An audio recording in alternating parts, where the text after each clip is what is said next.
Big ups Ed Southeast. Big ups Andra Stars, the Wolf, and Slinky Socks, and Dover and Dolly's mom.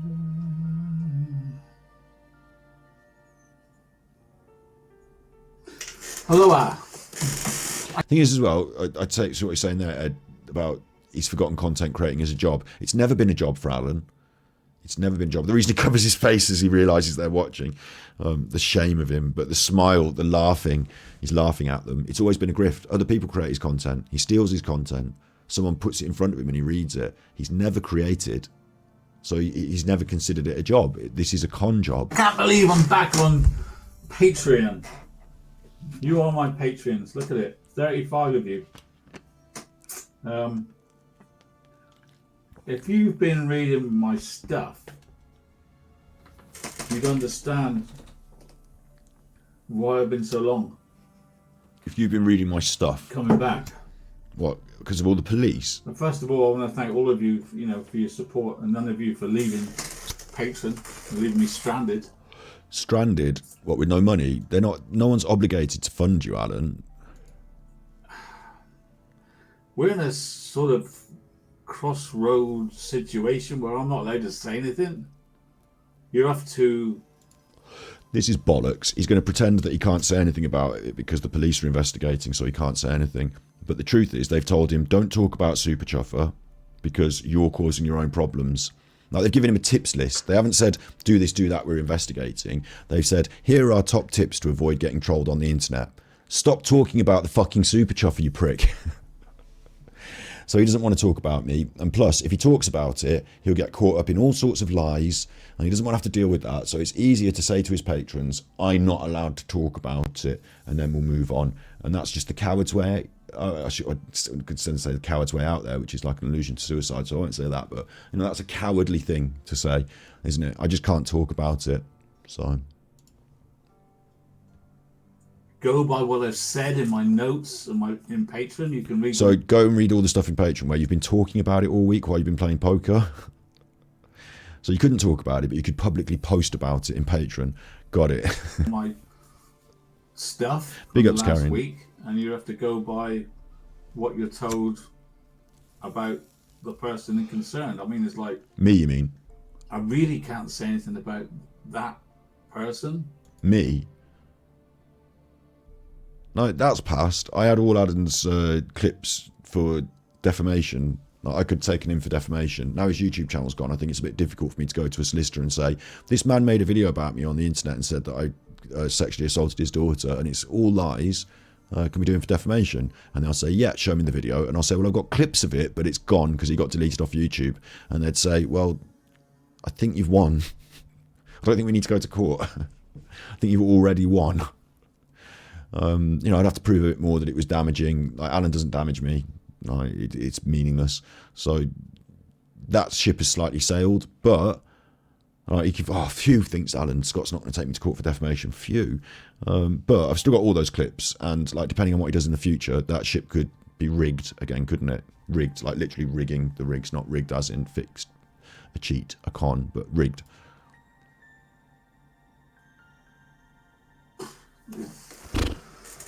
It's horrible for me. I don't know what It's horrible for you, isn't it? Yeah, it's horrible for you. It's all about you, Special Alan, all about you. But really, you couldn't say anything about the Super Chuffer because everything we said is true and we exposed you for being a stupid, noncing liar. So, when I get clarification, I will clarify. But I can't get... It's hard to get clarification. What do you mean? The police don't want to talk to you about this nonsense? You can't get clarification. I was in Malta. I love Malta. I go every year. There's no surprise. You try and go more than annually, though, don't you? Because the last time you went was 6 months ago in the summer. And so you go like twice, 3 times a year. There's no like, oh my God, he's in Malta. There is a secret about it. You didn't say to anyone that you were going to Malta. You told them that you were holding that elephant and you were losing your job. And then all of a sudden, next day you went to Malta. Why didn't you tell them? If you got it planned for ages, why didn't you tell your spanners and pay pigs like where you were going? Yeah, I paid for it every year, multiple times a year. Months ago. You paid for it months ago. No, you didn't. Why would you pay for it months ago? Months ago, you were paying for the other trip that you were on. What did you do? Get back from that Malta trip and immediately book your ticket to the next event? Is that what happened? Like, that's ridiculous, because you had to come home from that other Malta event scared. You didn't book it ages ago. That's ridiculous. Like, you tell us that every month you have no money and you live hand to mouth. So how did you book it? Either you booked, like, you couldn't have booked it before the last event, because the last event 6 months ago was on, so you couldn't book the next event before that, could you? So, I mean, when did these tickets even go on sale? This is just such a lie. And if you want to prove it's not a lie, show us the bank statement. You don't have to incriminate yourself in any way.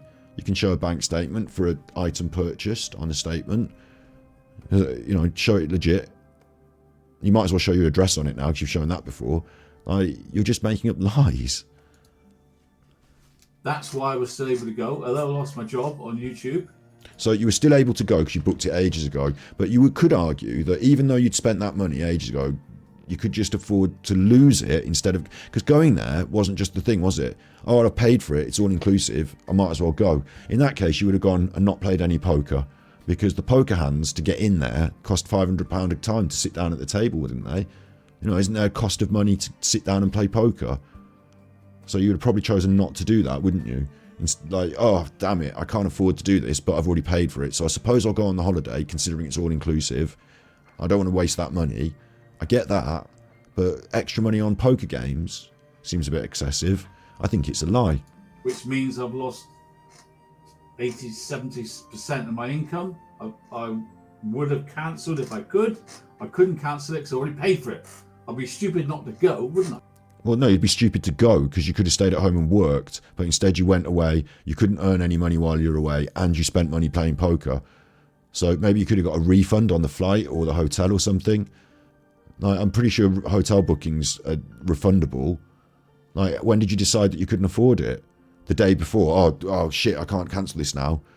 Like, why did you... Another aspect of this is, if you'd paid this yourself 6 months ago, right, which you couldn't have done because the other event was on, it had to have been closer to 3 months. If you'd done that yourself, that's your own fault. You spent your money on something, you couldn't afford it, that's on you. Like, why did you do that, you fucking idiot? Again, like, are you trying to say that you shouldn't have gone? You should have gone because you bought, oh well, you know, that was it. I would have been stupid not to go, but you're stupid to have paid for the ticket in the first place, are we saying? Like, what are you talking about? Man with financial difficulties pays for luxury holiday and is stupid not to go on it. You're stupid. Every way this looks, Alan, you are stupid. That can't be changed. That's one thing that is absolutely certain. Doesn't matter which way we cut this, you are stupid. And I've already paid for it. You're a liar. And lucky for me, I won a little bit of money. Lucky for me, I won a little bit of money. Yeah, lucky, not skillful, lucky. It cost a lot of money to go there. It cost a lot of money to go there, but you'd already paid for it. See how he gets caught in these lies? What he's scared here. You can see the fear in his eyes, because he's telling these women who give him the money all about money. And he's like, yeah, I'd already paid for it out of their money that they donated to him. And he'd paid for it a long time ago, but now he's won some money. But obviously that the cost of the trip was very expensive, but it doesn't come into it, Alan, because you've already paid for that. So the money you won, that's money extra, isn't it? That's on top. You don't have to spend that on the trip. You've already paid for the trip. Cost a lot of money to play the competitions. Cost a lot of money to play in the competitions, did it? Well, how did you afford that? You just told us you didn't have any money, and the only reason you were able to go on the trip is because you'd already paid for it. Did you already pay to go in the competitions as well? You fucking liar. But I won enough money to come back with some money. So we're right for another month. We're all right for another month. He won enough money to come back with some money, so we're all right for another month. So what he's saying is, this month is fucked, I have to accept that. And he didn't come back with money, he lost it all in fucking Malta playing extra poker. But maybe he came back with like 50 quid, I don't know. But we're all right for a month. But then next month you have to pay again. And like, what are we saying? We're saying October or November. When do they have to pay again, Alan? Like, why did they have to pay Patreon this month if you're all right for the month? Like, it's weird, isn't it? You shouldn't live hand to mouth, month to month. Anyone shouldn't have to suffer that, really. We all have to go through that most normal people have to go through a bit of month to month. I hope the money comes in at the end of the month because fucking things are getting tight. Most of us have to do that. But Alan, in his position, after all that money on the internet, after all those years of raking it in, he shouldn't be having to think, like, at the end of this month, what do we do? And if he does, why did he go to Malta and waste all that money on poker? We shouldn't have to pay his bills. We're okay for another month. But again, next month they'll be in the same situation. Next month, back to zero. So how are you going to pay for the next ticket to the poker competition? Because you're going to be paying for that now, I assume, because next time you go, you're going to lie and say that you bought it. We're getting no money from YouTube. No money from YouTube? No, because you're not on YouTube. Just the only money I earn is Patreon. The only money you earn is Patreon. You don't earn it, you grift it. And that's not true, because Mrs. Marvelous gives you money on the PayPal. She PayPal'd you directly. And I noticed that the super chats have dried up on your streams, and I think that's because they're paying you directly. Regardation police will allow gin and hookers. Thank you. How can he start doing this begging? This is outright begging. He's just been to Malta. The cost of the trip was thousands. The cost of the games was expensive, he's told us. He's won a load of money, he's told us. We know he won the money. How can he possibly be saying, look, but next month I'm going to need you to, come on. All I get is this. And your pension. And whatever money you got stashed, isn't it? And whatever Nancy gives you, and whatever they fucking give you on the PayPal, and the locals, and the, and come on, Alan, be real. What about the private enterprise you've got sending dirty pictures online? Your video club that you said you used to do. What about that? So, thank God you're still here. Scott, you can't say that. This is why people don't, agree with you. You can't say that. You can't just make up lies. You're as bad as Alan. Okay, I'm not making up lies. What was he doing on Smule? What was he collecting there? What sort of videos was he creating there? And what do paedophiles sell to each other on the internet? And did Alan talk about what paedophiles like? And has Alan talked about pizza delivery orders? And has Alan talked about trafficking with Dr. B? And has Alan talked about how he used to have hard drives that he had to destroy with fire? He described that. Come on, add it all up in your mind. Get thinking. What do you think he's doing, trying to make extra grift on the side? I just started, yeah. Because he's a desperate man. I know I don't need to explain. Everyone wants me to explain my life to everyone. They just told you not to explain it, Alan. They said they didn't care. I don't want you to explain it. I've explained it. You're excusing it. I seem to be held by such high standards of... What's that on your face? What is that on his face there? You are not being held to some super high standards, Alan. You're being held to the same standards as everyone else in society. It's just that you live at such abject, low, scummy, below the surface, bottom feeder, like scum levels, that you think that you're being dragged up to these high standards. They're not. They're just standards. Okay? So don't try and talk shit. Human. I have to be the perfect human. No, but you're not allowed to be a fucking nonce or a grifter. We don't like that. And even then, I'm not good enough, am I? But you're not a perfect human. So what do you mean, and even then? When? When have you even come close to being anywhere near what you could consider to be good? Like, you're a horrible narcissistic grifter. We all know it. You're still, like, you just sat there and begged those women for money. I don't care about what they say. Pity party. I don't care about what they say. You just watch it all. Don't you? Just watch it all. You're watching this now, aren't you? You fucking pathetic cretin. What I care about is the money. What I leave behind for my family. I worry about my legacy for my family. Alan, you're not leaving anything behind for your family, money-wise. Like, if they've got any sense, they'd get out there and work their asses off to better themselves. You're not, like, you're living in your little house in Exmouth. Like, what are you going to do? Leave them half of the bed sit that Steve's not living in? You're not piling up a nest egg. You spent everything. You're a financial destitute, you're telling us. Like, what? When I'm the legacy that when you're dead, when you're dead and buried, the legacy is going to be there's loads of videos on the internet talking about how you're a nonce, and that's going to be it. There's not going to be all this armchair detective stuff you wanted to leave. There's going to be our stuff. It's going to be a part of our story. You're going to be a footnote in the Super Chuffer content creation story, and that's it. That all this crap on YouTube will still be there for my grandchildren to read, and that's what it certainly will. Yeah, really concerns me, and that's why I'm dedicating myself to not doing bad things and to creating a much more positive role model for those children. No, you're a shitbag. Dedicate myself to clearing this up in some way. No one's ever done what I'm trying to do. No. What are you on about? No one's ever done what you're trying to do. You're not the first dirty little... Well, you're a very individual case, we'll give you that, but you're not the first dirty little nonce to have been exposed. All right, big ups Red Fan, thank you for the gifted tier sub.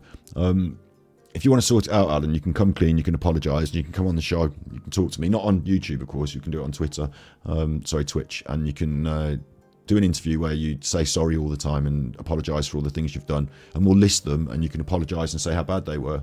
That's probably the only thing you can do to make this better. Other than that, nothing else is going to cut it. No one's ever got the police to do anything, ever. No one's ever got the police to do anything, ever.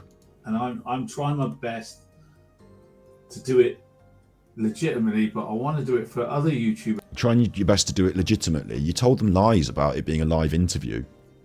Like, you reported to the police that we were in a live interview disrupting it, and the interview was published on YouTube. Even the people that published the interview wouldn't say it was live. All the police have to do is follow it up with the people who made the interview. Hello, we want to talk to you about this interview that you did with Alan Vinnicombe, because we heard that there was some problems disrupting the live interview. Hi, yeah, it wasn't a live interview. All right, thanks, bye. He's lying to us. He's lying to them, legitimately. As well, that deserve a better life, you know. Other YouTubers he's doing it for. YouTubers taking the bits. Alan, you're not on YouTube, and you haven't seen half the stuff I've seen because you're not aware, because you've not been paying attention. You know, you don't know who Keemstar is, do you? Let's just put it like this. Alan, do you know who Keemstar is? No. Do you know what Kiwi Farms is? No. Like, do you know what? Like, just shut up. By people. Let's just call them people. And, is he wearing one of those Britney Spears microphones? Why is that? I think it's unfair. And I was listening to Jordan Peterson. What an idiot. I'll give you a lowdown from high ground very quickly about Jordan Peterson. Jordan Peterson refused to use gender non-specific pronouns for someone who was transgender in their class. They were a teacher. Oh, sorry, let me just take it back. You're right, bud. It's only a few poppers. It's all right. Daddy's here. Let me take it back, right? Jordan Peterson, he got a degree in anthropology, and one of the things he studied was how African warlords manipulated young men to engage in war, because in Africa a lot of young child soldiers get involved in the wars, and these war leaders, they manipulate child soldiers and they make these young men into soldiers. So Jordan Peterson studied how young men had been manipulated by right-wing fascists in Africa, and then when he lost his job because there was a big outrage, he wouldn't call this person the right pronouns or their preferred pronouns. And so they had a big argument about it outside the university, and all the kids were surrounding him and they were filming him, and he was going, oh, I don't care, and fuck this, and you know, you woke chuffers and all that. And basically he had a tantrum and lost his job because the university said, we're not having this on the internet. You look like a bad person. We don't want you here anymore. Thank you, Jordan. You are now... No job, Jordan. So Jordan Peterson thought, what the fuck am I going to do? I haven't got a job. I've just had this big row with all these chuffers and they posted it on the internet. 1 million views of me looking like a twat. You know, and then he realised there was a bit of public back. There was some people who supported what he said. Oh, I don't want to use those pronouns. Fuck those trannies. Right? Some people were doing that, yeah? Right? So then he thought, right, hang on.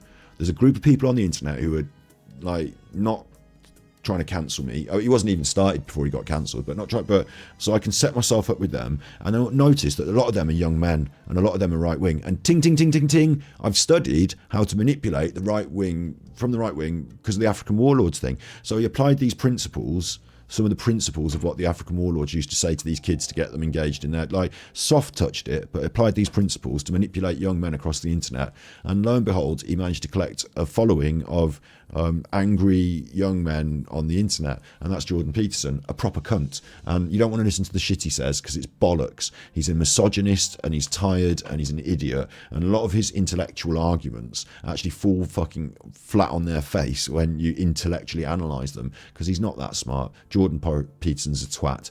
I've literally seen him arguing that doctors should be paid better than nurses because men do the different jobs better than the women and shit like that. On, like, don't even get me started. I've done an episode about him before, way in the past. I don't like the man. And for Alan to just be like, right, Jordan Peterson says this. Alan is manipulated by people like Alan's not smart. Alan is an idiot. He thinks he's a con man, but he's not a good one because he gets conned all the time. He gets manipulated by people like Nigel Farage and now Jordan Peterson. So here we go. Here's some fucking banality and inanity that Alan's found on the internet. Or maybe someone else found it and showed it to him and he said, I like that, I'll steal it. Now we're stealing from Jordan Peterson. And the followers that follow Alan are not the demographic of people that like Jordan Peterson, Alan. TikTok. TikTok. Blimey, what a noise. What was that? Did he open TikTok and something came up? I wonder what it was because we've got problems hearing it. That's a shame. I wonder if it was some weird fucking sex dance. Well, that didn't work. I was trying to get work. my TikTok video up. maybe Kaka can find my TikTok video I did with Scott Peterson. Scott Peterson. I'm Scott. He's Jordan Peterson. And on TikTok, when you uploaded it, you called him Scott Peterson. This is the video. It's him talking to Piers Morgan. And remember I said we don't have to watch it because it's Piers Morgan and Jordan Peterson. So you don't have to watch it. Explained by Scott Peterson. Is someone living rent-free in his fucking head or what? Is the man all right? Wherever he's called. The video I last did on TikTok, which was good. You didn't do the video. Jordan Peterson talked to Piers Morgan. You didn't do a video. I seem to get it up without making one hell of a noise here. No, it's not happening. You can't seem to get it up without making a load of noise. I think what you mean is you open up TikTok and it's showing you like what TikTok does, I believe, it shows you like, you know, some cool video when you open it up, probably based on your preferences. And my guess is that Alan's opening TikTok and it's showing him either some horrific right-wing bollocks or some, like, you know, girl in her underwear doing a little dance from her bedroom. Anyway, basically it outlined how hard it is these days to try to run a YouTube channel. What it is if you're Jordan Peterson. Having drama. I don't like drama. I don't want drama. I want to study. I want to. This is the man who said that the thing that gets you popular on YouTube is controversy. And if I talked about Chris Watts, I could say something controversial and I'd get loads of views. Like remember in the good old days of COVID? The good old days. Yeah, they were the good days, in weren't the good old days of COVID, we used to meet up every night, didn't we? Oh, God, this every again. Every night we used to meet up. Pathetic. This is pathetic. And it was great. It wasn't great. It was horrible because of COVID. People were community. like, you didn't have friends, but then because of COVID, people were forced online and they found your rubbish and suddenly you had something in your life. It took for everybody in the world to be locked in their homes for you to get a friend. And you loved it. Everyone else was suffering, but you were gleeful. Gleeful. I bet he didn't even like fucking Dark Side Phil the other day said that during COVID, I wanted to watch Dark Side Phil today a bit actually because I'm in the mood for that as well. But during COVID, Dark Side Phil said during COVID we didn't use any of the delivery services. We went to the supermarket all the time, and I was like, so you're the fuckers that were killing people's nans? Like, you're the fuckers that were going out without, you know, I don't know. And it was a massive community. Well, it was ruined. Ruined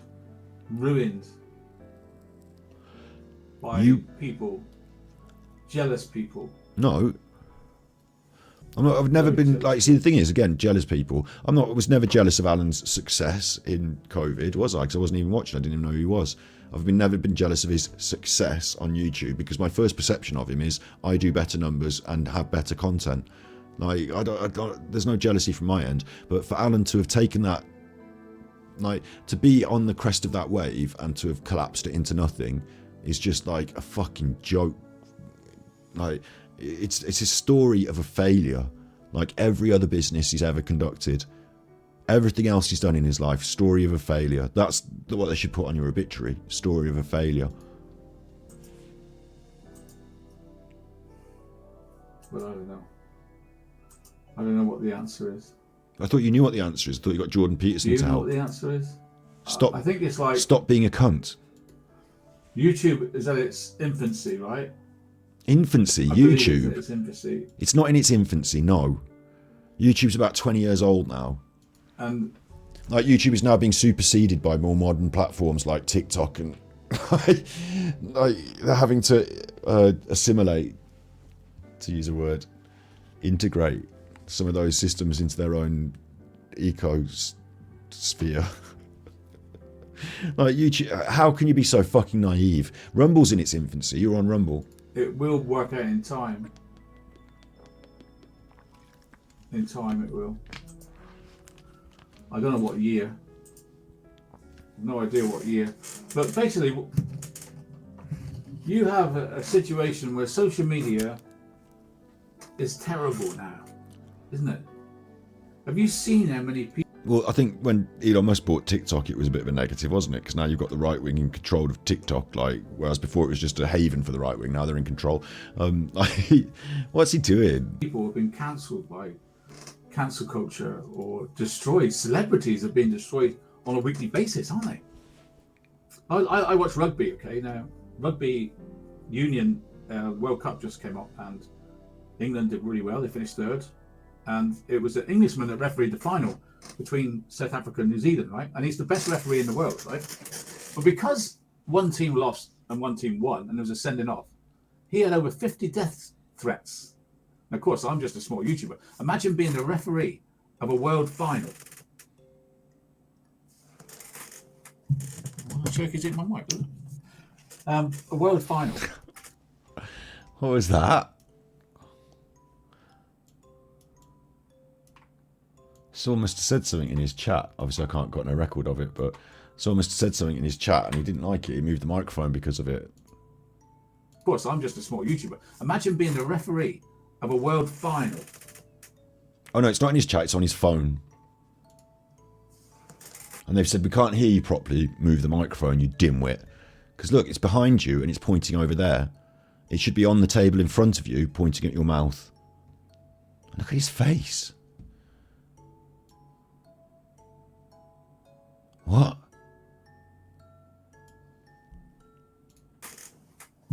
What? And he grabs hold of that. Like, okay, so the man's not all there.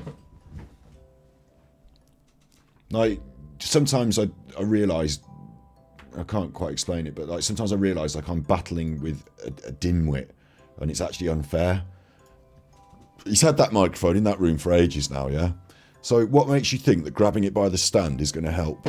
Because you're not going to physically move it onto the... you're not picking the whole thing up, are you? You want to twist it to point it at you. So why did you grab the stand? That was like a bad decision. If you've got... okay, I live my life with my close friends, and there are some people that I would throw the shotgun to. I've discussed it with them. Like, if you're in a situation... And like, let's say you're in a zombie situation, right? You're in the zombie situation and there's a shotgun on the floor, but I can't shoot it for something. Like, let's say, I don't know, I've got a bad hand or whatever. And like, I got to throw that shotgun, kick the shotgun to shot somebody. Their responsibility, because the zombie's on me, right? We're in one of those situations in the zombie film. Their responsibility there is to catch the shotgun, work the shotgun, execute the zombie. There's no time for fucking about. I need to throw that shotgun to somebody who's going to catch the shotgun, work the shotgun, shoot the zombie. Nobody's been trained in shotgun technologies. None of my friends are experts at the shotgun, but we've all watched the films. I need to know that you're reliable enough that when shit goes down, I can just throw you the ball and you're going to catch that ball and then you're going to execute the plan. And like, I've said like a few friends, like I've got a load of friends who I would throw the shotgun to. A couple if they were drunk, I probably wouldn't, but like, you know, most of our friends, I feel like confident I could throw them the shotgun. With Alan, like, don't even let him near the fucking unloaded, like, don't let him near the fucking locked box with the shotgun in it. Don't even, like, you're not throwing this man the shotgun. He's going to get everyone killed. He's an idiot. Like, grabbing hold of the stand. What are you going to do with the stand? Just move it there. Move it like half a centimetre closer. You've got a speaker stand or a light stand for a microphone. So what you need is a microphone stand that will sit in front of you, either like the one behind me that sits on the desk, like that, or like this one that I've got that you can move around and it's got an arm on it that attaches to the desk, but it needs to be in front of you. The light stand for your lights is a light stand. Look, and it can't go on the table in front of me because it's too big. But you can even get light stands that are smaller that can go on the table in front of you, look. You can get all sorts these days off the internet. Maybe you just got that from the tip shop or something. I don't know what's going on here. It's not, that stand does not come with that microphone, and it's not intended to be used in this way. And the man is an arse, and it just... I mean, I feel bad in some ways. Oh my God. Well, He didn't even point at himself. He only twisted it round a quarter turn.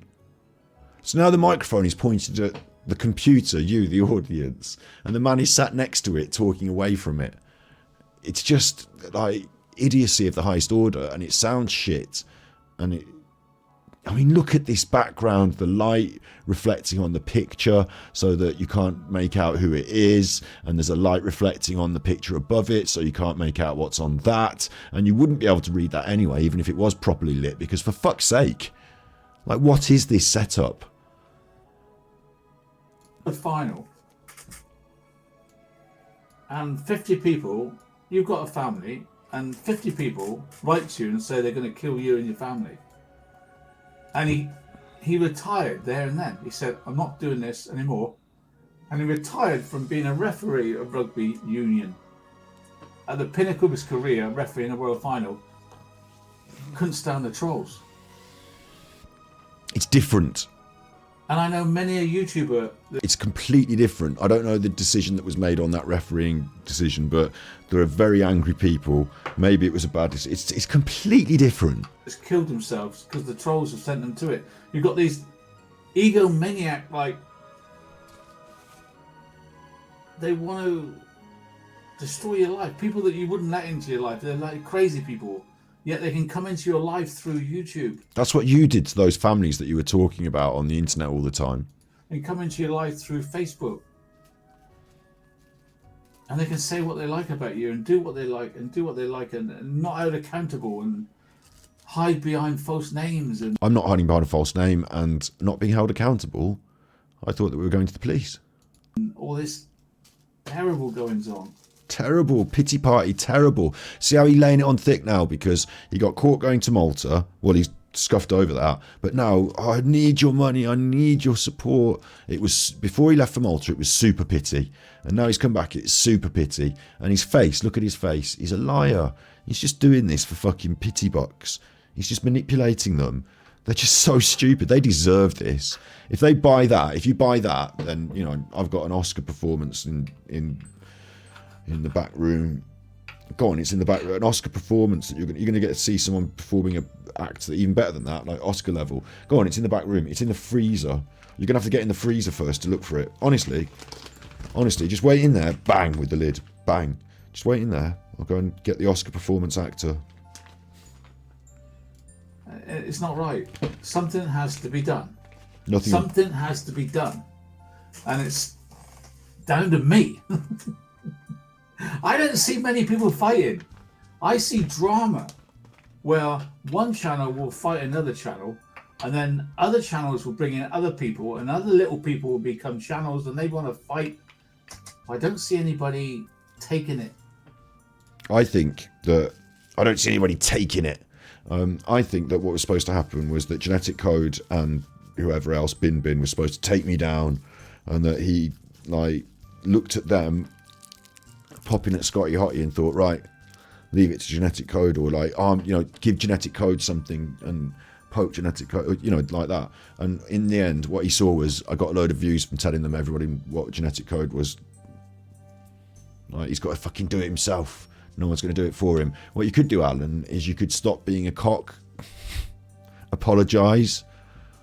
I don't like the racism. We could start up a new, you know, argument about how racism is bad and why you're a bad racist. I don't really feel like doing that, but we could if you want. But more importantly, the stuff that we've done, you and me and all that, you know, the stuff that's gone on, you could apologise for it still, publicly, you know, properly. And you could stop doing this sort of cock grobbling nonsense. To reality. But also, you're not, because you're a If you nasty want to bastard. take reality to my real life, Alan, you're not in real life. You're not on reality. You're in a bubble. Went from the all-inclusive casino bubble where you thought you were doing the interview on the telly to back to your little room in Exmouth where you can hide and be on the telly. You're not in reality. and chase me around the world in my real life, I take reality to you. Alan, we didn't chase you around the world. We went on the internet and looked at what your pictures looked like on the fucking website of the people that were promoting the poker event that you were at. And you'll be accountable in the real world. Yeah, I'll be accountable in the real world. What are you trying to... Is these threats? Coming accountable for me now then? You and me on the cobbles. But you wouldn't do that either, would you? I mean, obviously, there's an age difference and people say you shouldn't beat up an old man. But, like, what are you suggesting? That's where the real world wants And this is the real world. I really am on YouTube really talking about you. to be. Then the real world will merge with this ridiculous world of YouTube, and hopefully we can sort out a system. You know, my belief is that if you're going to use YouTube to say something about someone, then you have to use a name that can be traced. It ain't got to be a real name. He's taken that from me. Maybe he watches my content. I've said that before in the past. He might not have taken it from me. Freedom of speech, absolutely, but accountability also. So I actually agree. I think it's okay to just have your... I mean, some people are going to be like, oh, but giving all... Like, I don't know why he's saying this on Rumble. Obviously, it's Patreon or whatever, isn't it? Not real Rumble, but, identities, state knowing who you are, freedoms, privacy. Yeah, I think you should be accountable. I think it should be privately accountable, though. I don't think it should be public. I don't think you should have to publish your first name and address on the internet in order to talk on the internet. I think you should be allowed anonymity, but in order to hold you accountable, to hold those accounts on those social media places, you should have legitimate, it should be backed by a legitimate person, maybe with some ID, so that if something went wrong on the social media, they could come back to you and say, this is who it is that's doing it. But even that's difficult because of IP addresses, use of different accounts. There are big problems. I mean, he's not the first person to have thought of this. There are big problems with trying to legitimize that, and that's why in the future things like face scanning technology, they're trying to push for those sort of things, because accountability can only be claimed if you can prove that that's the person that's using the online account that's online. And a lot of the time it's good enough in a court of law, people do get done for it, but other people get off from it, don't they? Because for example with Alan, if someone said we've got child porn, it's been downloaded at your address, he could say Steve did it. Steve's on the same IP. Unless you've got the hard drive, you can't prove it. So the legitimacy and all that. It's an interesting conversation. Something Alan knows really nothing about. And his position on Rumble should be that he's against that sort of thing because it's deep state mining your personal data, and we should all be free to be on the internet as individuals without our personal details being provided to third parties to do whatever they want with it. You can have a false name. Like you, Alan. You mean like you, Ian Black? Like you, Joe Lawson? Like you, Armchair Detective? Like you, what's the name of that? John Bray? Like you. That false name will have to be registered with YouTube. So Scarlet 9. if you do something Matt Monroe. All in Vin. so bad that you need arresting, Like skiing with kids on Smule, you mean, Alan? If you do something like that, then you need maybe that. YouTube need to be able to say that that person, so-and-so and so-and-so, is so-and-so and so-and-so, and they live at so-and-so and so-and-so, and it would knock it on the head. Now, I used to go to football matches in the 80s. It wouldn't knock it on the head. And accountability is everything. In the 70s at football, they had no CCTV, and they'd be fighting each other on the terraces, fights, razor blades, fights, back. You weren't involved in any of that, you pathetic nonce. Like, there's no way you went on those terraces. People, kicking them in the head when they're down. All that happened at football in the UK, all the time. Yeah. And do you know what? With the invention of CCTV, all the fighting in the ground stopped. I mean, it's still fight outside, but now you don't see the fights that we used to see in the 80s. It's not just CCTV. Occasionally you do. It's not just CCTV. it's a naivety to think that social situations can be solved simply by you're on camera, mate. There's a lot more to it than that. You know, the social depravity in the 70s and early 80s that led to the aggression in the working classes that found its vent in football, which is a sport, you know, popularised amongst the working classes. I don't think Alan understands social things at all, does he? But on the whole, 99.9% Shadwell Army. of all violence has stopped. Did you put that in chat? Shadwell Army. Oh my God! Do you know what? I didn't read the chat. I said it in the back of my mind. Maybe it came in my mind because you put it, but I didn't read it. I was thinking of ID. Because I was saying about the social factors in the football, and that's what the film's about. And Robert Carlyle plays the role of somebody who comes in from the other side, so sees them as the enemy, and he's trying to police it, but he has to understand it in order to police it. And through living it and understanding it, he understands it because he's living it, and he can't escape it. It becomes part of him, and it's under his skin. That's what the film's about. An amazing film, yeah. We should do the film club. And why do you think that is? Why do you think it stopped? One word: accountability. They're all now accountable for their actions, and they're arrested, and they've got pictures, and they're shamed and named and shamed and they're named. Well, that's the problem that you have, Alan, is that we've got pictures, and it's shameful.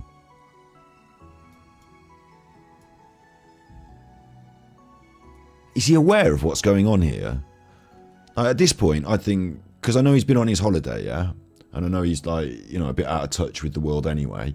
But at this point, I think Alan is like, actually, when he was talking about gang stalking in the past, I didn't realise, but gang stalking is a phenomenon that's described in psychology amongst people who are psychologically losing it, and they think that there's people following them everywhere, and the FBI's on them, and like, you know, all this business, the telly's on them, like that, you know, it's a psychotic delusion. Alan suffers from, I think, actual delusions now at this point, like the narcissism, the break with reality, the inability to cope. I mean, he's selling it all to the audience, but does he believe it himself? I mean, you can't, can you, Alan? You can't believe this nonsense. Shame, because they're accountable. Their picture will be in the paper. This man kicked a 70-year-old man in the head, and here's his picture, and that's his name. You're the 70-year-old man, and I'm the man that's going to be in the paper then, yeah? For kicking you in the head. 50 years ago, you wouldn't even know who did it. Accountability is the answer for social media. And that's what we've been talking about with you, that you need to be held accountable for the bad things you've done on the internet. And sadly, there has been no accountability up until the point that you got binned off YouTube. That was a little bit, wasn't it, Alan? I would like this to be a little bit more. Big ups, I'm just a potato. And I'm making people accountable for their actions. Exactly. Alan's not been held accountable for this, where he was singing with these kids on Smule. Not really. I mean, I've tried. Once I was 7 years old. There is something else as well, right? We haven't contacted Jill. I know their surname because they wrote it on the thing, but I haven't publicised it. But this person who's called Jill, I haven't contacted them. I haven't tried to find them. They're an innocent child in this mess. But Alan's been singing with them on the internet. I think there's a possibility that we find the kids. I mean, this is 3 years ago. They're 7, 8, 12, something like that. So they'll be like teenagers now. Maybe, I don't know. We try and find their parents, maybe, in that case. Like, imagine what this child's father would think when they saw Alan doing this. And this child and the others that... I mean, one of the children was called Mohammed by first name, so I'm guessing they're from a Muslim family. And Alan's really fucking, like, negative about people from Islam on his YouTube channel. No, sorry, his Rumble channel. There's more Muslims in the... Like, why is he targeting these Asian children on his Smule? Because all the children that were singing with him were Asian, Muslim, Asian. Like, you know, why is he targeting these other types of children on his Smule, and then saying these horrible things about cultures on Rumble? Imagine the man that fathered the child that Alan's singing with on Smule. Imagine this person's parents and wider family, uncles, all finding out about this. And how they'd feel. And then I'd say, well, calm down. you can watch him on Rumble talking about Muslims, and they'd say, well, we are Muslims. What's he saying about us? And I'd say, well, you probably want to have a little look. He also published his address on Patreon, so his address is now basically public knowledge. What do you think there, Pat? Well, I mean, there's a step that nobody's taken yet. Like you say, accountability. Accountability. I would, my version of accountability for Alan, because I'm an internet producer, content creator, was to bring this to account on my YouTube channel and say, look what he's done. This is the man. Like, we're doing it now. But there's a next step to accountability, and I don't know what the people who were involved in the parenting of this child would think. Maybe they're in on it, and maybe that's one of the problems. I don't know. But if I was Alan, I wouldn't go on the internet doing this, and I certainly wouldn't go on the internet going on about accountability, because there's many things that we consider to be crimes that Alan has done that he's not been held accountable for. That's what I want to do. But thankfully we got binned off YouTube, didn't we, Alan? You were held accountable there, and I'm holding you accountable now verbally. I want YouTube to be accountable for their non-action. Their non-action is what they do all the time. They turn a blind eye. They might have terms and conditions where their MD comes on YouTube and says, from now on, anybody making 3 videos derogatory about another creator will have their account closed down. Try people making hundreds of videos about me and still not having their account closed down. Try people making money out of my name when I'm banned from being on YouTube, but they make money out of my name by slagging me off. He's so eggy about it, isn't he? Like, he's trying to make out that I'm in this for financial reasons, and that's why I'm doing it, and there's money to be made in the Alan Vinnicombe gravy train. Like, he's off his nut. He's totally off his nut.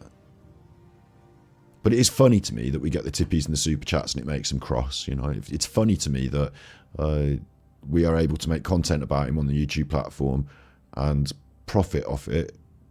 Yeah, because he hates it. So that's funny, but it's a byproduct. Like,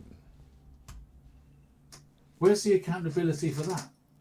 what do you mean? Anybody can make money by being horrible about somebody, can't No, no, Alan, obviously not. Otherwise, Genetic Code would be fucking flying, wouldn't she? Because she's horrible. And Bin Bin would be a millionaire. When have me, Alan Vinnicombe, ever done hate videos about even the people that hate me? All the fucking time. Week in, week out when you were on YouTube. Week in, week out. I mean, some of them, you made up weird shit as well.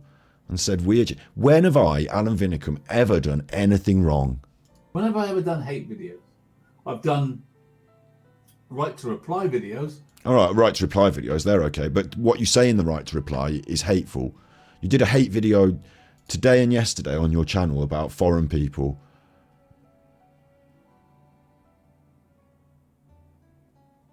Like, are you aware of what you, who you are and what you do? But I don't sit here making hate videos about other creators, do I? Yes, you're doing it now. It's cheap and it's nasty to just... Well, it's not cheap because you have to pay Patreon money to watch this one. Slag somebody off. We're not just slagging you off. We're listening to your words and analysing what you say and reconstructing your bollocks into an actual factual narrative. 3 hours or 5 hours. Also, I'm rebranding you as a Lolcow. I should be having more laughs at your expense, but I'm not in the laughy mood today, so you're getting this. Or whatever hours they do. And I don't know how they get any support. I've no idea they get any support at all. But they do.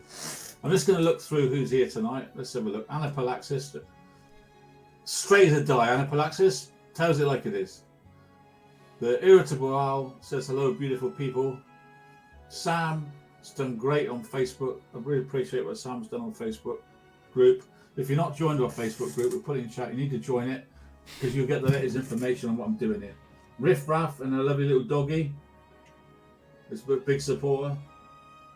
Welsh Pam, great supporter. And It's raining again. I couldn't be happier. Swish! Red Fan 30 Wow, tippies. Red Fan, that's loads. Super Chuffer owes 50 hugs. And I mean, I thought I wasn't doing a good show tonight. I thought I was just getting things off my chest. Thank you, Red Fan. That's loads. Thank you. Thank you. That's my Nancy. Look, Alan. That's my Nancy. Maybe I'll have to cut this and put it on YouTube now. Making money out of this monster. Thank you. And you notice, Alan, I don't have to like solicit it or like grift for it or grind for it and like, you know, cry pity or like. I guess they just like what we do, huh? Marvellous, nice to see you again. You're right. Everything needs to be verified. Really does. They've all got fake names in your chat. Elizabeth, one of our co-producers, does. Co-producer Elizabeth does. You mean provide you with the content for you to read out online? Big support. Big support. All these people are big support, Alan. All these people are people that give you fucking stupid amounts of money for nothing. Like, and there's about 6 of them. It's nice to see you all again. Liz, Liz, another. You've already said that. Big supporter. You already said her. Melissa, marvellous. A lot You've said her as well. to say. That's okay. Anybody else here that I know? Irritable Owl. Irritable Owl.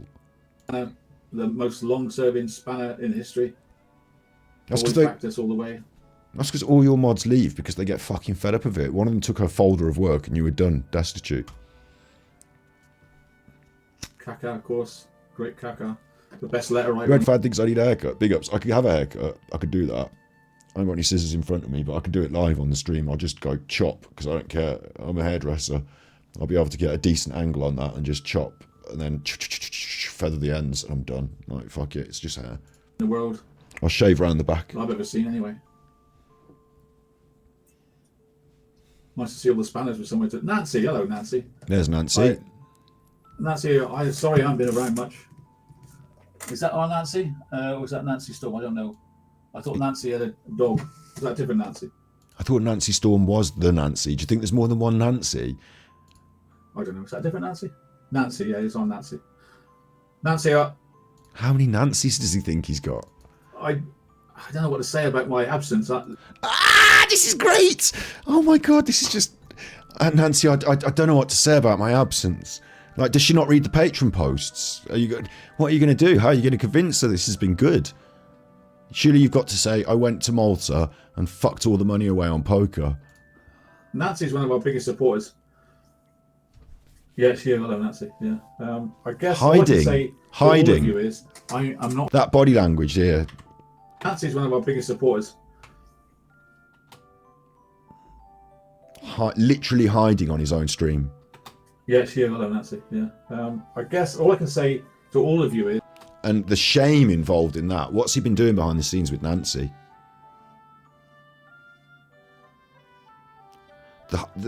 Like, that's not hiding in shame because, oh, I feel guilty and embarrassed. I mean, there's some embarrassment in there. There might have been a smile he was hiding, but it's like shame and anxiety over it. I think he's been talking to Nancy behind the scenes, and even while he's been away, maybe.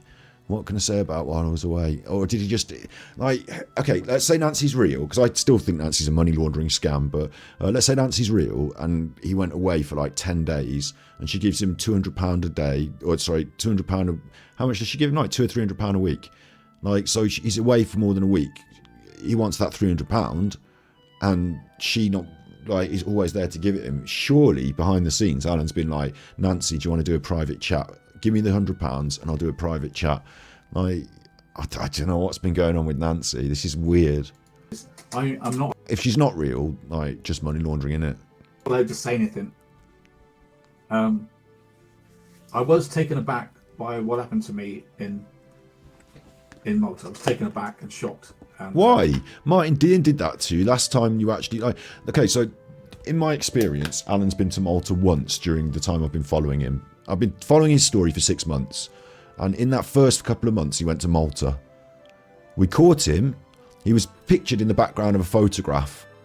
Before he even got on the tables, before he put any money in, he was pictured in the background of the photograph. Now, talk about wasting your money.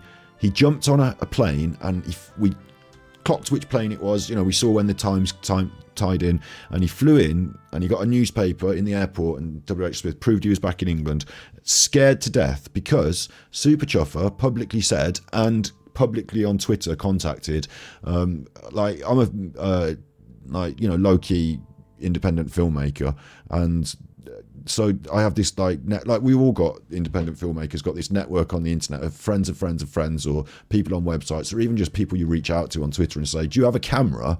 Do you do freelance film work? Yeah, so do I. We're on the same page to start with. I've got a job for you. Can you help me just film this and that? And like, people just go and film shit all the time for each other, like freelancers. It's getting jobs and stuff. So I offered the job, you know, about 300 quid, 200 quid. I can't remember exactly how much now, but offered the job to someone. Go to that hotel where these poker players are playing. Alan Vinnicombe is a public known poker player. I want a photograph of him at the hotel. I want a video of him, like, you know, bigger money for video. But, you know, I want evidence of this man live at the poker competition, unrefutable. Like, I spoke to somebody in Malta who has a small-time freelance media production gig going on like I do, and they were up for it. They were like, yeah, I'll do that, fine. So Alan caught wind of this, and he left Malta and went home. So he didn't spend all his... I don't know about the money on that trip. He was able to just bin that off. So that's one. Before that, he went to Malta, playing in the poker. I think it was Malta. Martin Dean and, you know, and the others... Same deal. Caught him on the photos, caught him on the list, found out the hotel because it's all public knowledge, published details, and Alan was like, oh my god, I've been doxxed at the hotel. And I think there was a game where he was in a live poker game and they were broadcasting it on the internet, so there was an actual stream and there was like chat, just like you're in chat now, and Martin Dean and his friends went in the chat and said Alan's a bad man, live. So that happened as well. So this isn't news to Alan. This isn't the first time this has happened, and it wasn't even the worst. In this one, he went completely unashamedly. He did interviews. Like, there's no way the man can claim that he was worried about being discovered in Malta. Is there? Sorry, it's going to take a bit of scrolling now, but I'm going to do the scrolling because I want to see the picture. We all know where he was and what he was doing. Look, there's one. He was photographed at the table there. He did an interview, for Christ's sake, and it went on their website. So at what point did he think doing the interview was a good idea if he thought that people were going to find out where he was and what he was doing, and he was worried? At that point, we'd already been talking about the fact he was in Malta, and he still did the interview. So I don't think he was as worried as he's trying to make out. I think it's more likely that he's just doing pity party, because look, he doesn't seem very worried there. It didn't shock him to his core there, did it? It didn't, like, you know, this isn't a man who's shaken and not... This is just somebody who's enjoying themselves on their holiday with their big tum-tum doing their interview, isn't it? And he did look a bit unhappy in the later pictures. There he is, there's the tum-tum. He looked unhappy in the later pictures because he'd lost all his money. That's all. Oh, the man's an incredible liar. Incredible liar. I can't explain how down I felt. I can't explain how depressed I felt. And You were on holiday, having fun. I felt that starting to feel that every time I come on social media, I'm vilified, and every word I said is twisted. It's not twisted. I'm listening to what you say, and I'm giving a counterpoint. I'm not changing it, twisting it, or anything. People are free to believe what they want to believe. I'm not trying to make this something it's not. That's why I'm using your very words. That's why you're here on the show, you know, in spirit, saying what you say. You're the one that twists everything into these strange words, and we have to unwind it. So whatever I say, right, is twisted to make me look bad. And I just couldn't face it. I couldn't face coming on.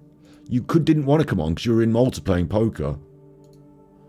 But I've had some great news from authorities in the last few days. Couldn't face it. Like, he's unashamedly been coming on, or like, I think he was so furious. If he'd come on, he'd have popped a vessel. AD, narc rage. He was in a massive narc rage. Got no friends. They've all shown him the videos on the internet now. Like, they've all seen those now on the poker tour. Like, he had to sit around that table with people laughing at him, losing his money, and then he's come home. But give me the, I don't know what's the word. Give me the opportunity to feel that I'm getting support from... The police are making you feel that you're being heard, so you shut up. authorities. You know, I'm getting support from authorities, You're not getting support from the authorities. They've told you it's a civil case and to fuck off. which I never thought we could again, but we do now. But as as a person that's a thorn in their side, that's causing them loads of fucking trouble because they're having to deal with all your nonsense, they're like, yeah, like, well, we'll take it really seriously, Mr. Vinnicombe. Oh yeah, it's like customer support. You report it. Oh, make a log. Oh, make a big log. Report it. I think we're making headway. And I think you will see, if you read social media between the lines. Thing is, Ed, I agree with that, right? If you put yourself out in public, you can expect people to, disagree, and sometimes some people are going to make negative comment. There's a different level on social media, of course. Like, it goes all the way through to like horrible trolling of people that don't deserve it. But I do agree that you have to have a bit of a thick skin, and I said at the top of what we're doing today, like, you have to be able to, like, for it to not matter to you and to be able to walk through it and realise it for what it is, and it's just some idiots typing some words in the main.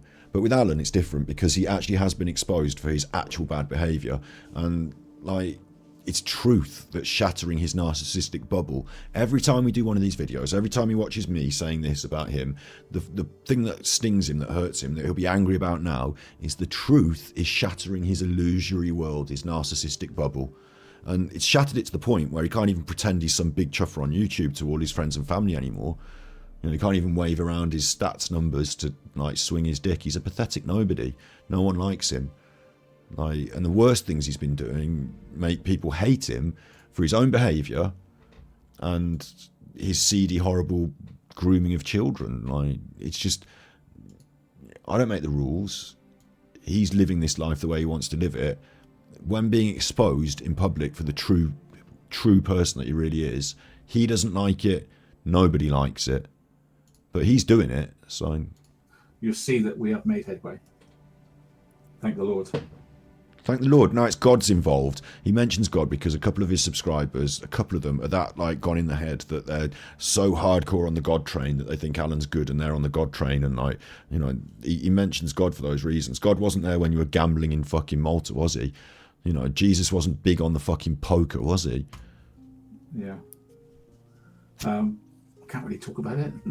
You can talk about it. There's no silencing order. There's no gagging order. The police have not. The only reason you can't talk about it is because the police have told you, we are not going to help you because you've made your own fucking bed and you can lie in it. Talk about Super Truffer on the internet. He's going to talk about you. So you better shut up. I wanted to show you the film I made on TikTok, but I'm waiting for someone to put it in my chat. Elizabeth or Kakak or Sam, can you get it into my chat so I can show it on here? It's on Rumble. It's not Rumble.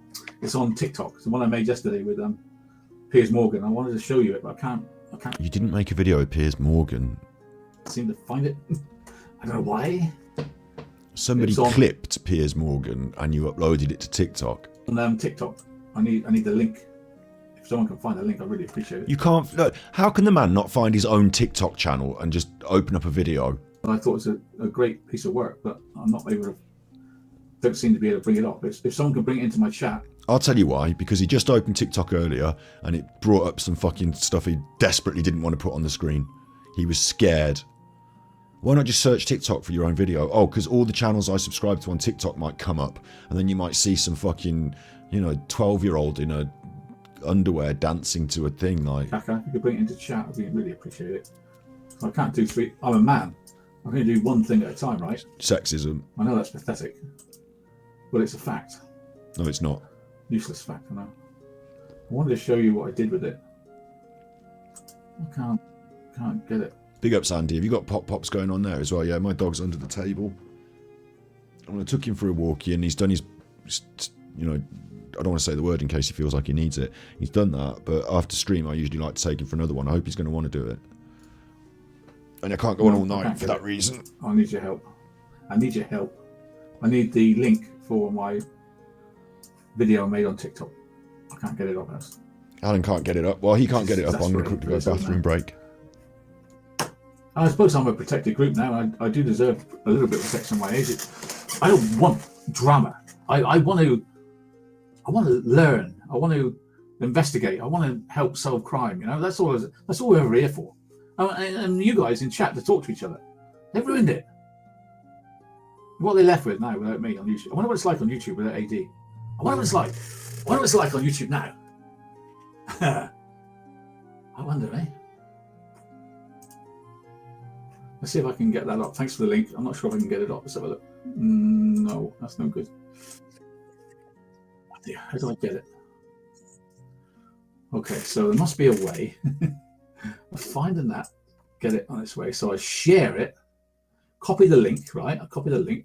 I'm trying to find a way to give it to you. It's crazy, isn't it?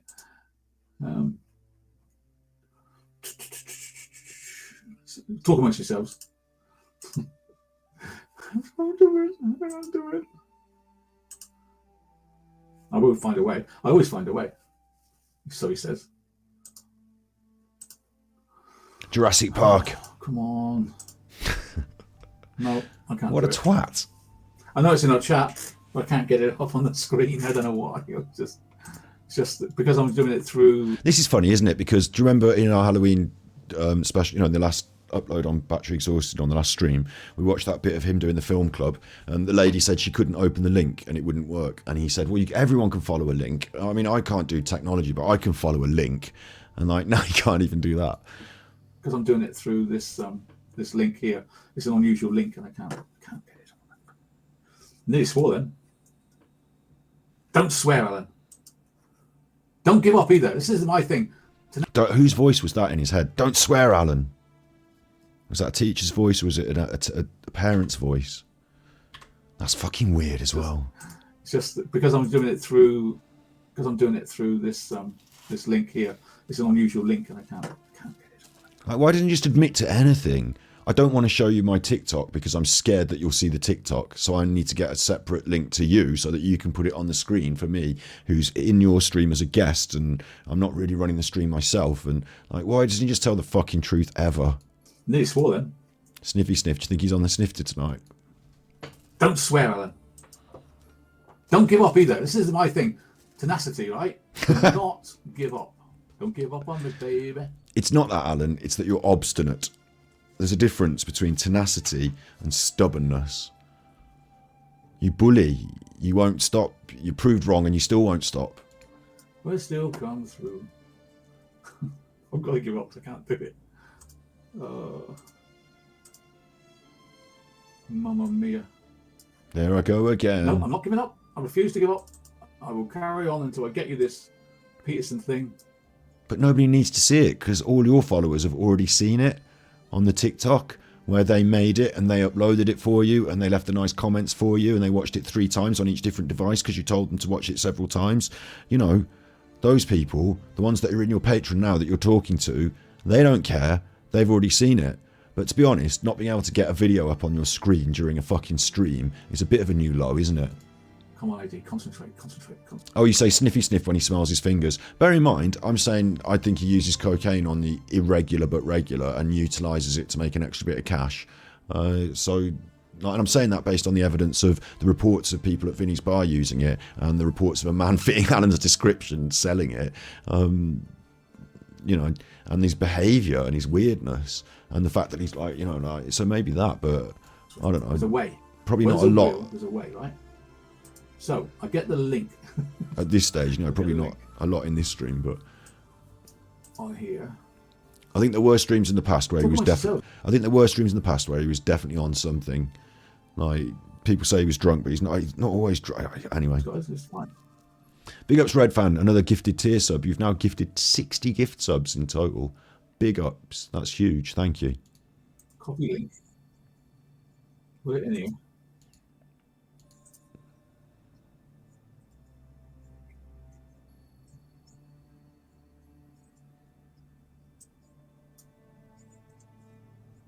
No, I can't do it. Can't bloody do it. Please get angry. I think in this situation, the narcissist will be getting angry. Or there's a possibility he's lying and what he wants is for one of them to say, don't worry, Alan, I found the link. Here it is. Share this window, you know, like, because you're a guest in the stream. I'll share the window and you can watch it there instead of having to put his own TikTok on. Like, I think if he opens his own TikTok and puts his own TikTok on the screen, there'll be, I don't know, like, what does TikTok look like? Hang on. I'm not on it. I think I've got it on my phone, but like on here I'm not logged in or whatever, yeah? So TikTok's got other stuff on it like Explore and other things maybe. Like he obviously just opened TikTok. I open it straight to the Armchair Detective, but if I just open TikTok itself, I bet it would just do me a video. Just TikTok. Let me just put that into search. TikTok. If I just open it up, it's going to do me a video, isn't it? Yeah, there's a video on straight away. Now, I'm not logged in, so this video is for random purposes. It doesn't know me, doesn't know what video to play, yeah? But for someone that is logged in, like Alan, my guess is that it will play like whatever you're most into watching. So when he just opened it then and said it's loud, I don't know what the sound was. We didn't hear it because he puts that sound blocker on, doesn't he, and whatever. But when he opened it up, something happened. And my guess is he thought, fuck this. I'm not accidentally showing this on my screen, you know, equivalent of this video of a young girl in her bedroom. That's my guess for that anyway, as to why he's obstinately not able to show his TikTok on the screen. Even though he had it open just a minute ago, we all heard it, and he said he had it open. Talk amongst yourselves. Maybe not. Maybe he's just unable to do this. We'll do it. It's just weird. All of it's weird. And no one should be paying £10 for this. I'm trying to jump through. I can't do it. No one should pay £10 for this. One more go. Got it. I got it. I got it. I can do anything. I might be old. Oh, no, see? That exactly. Exactly.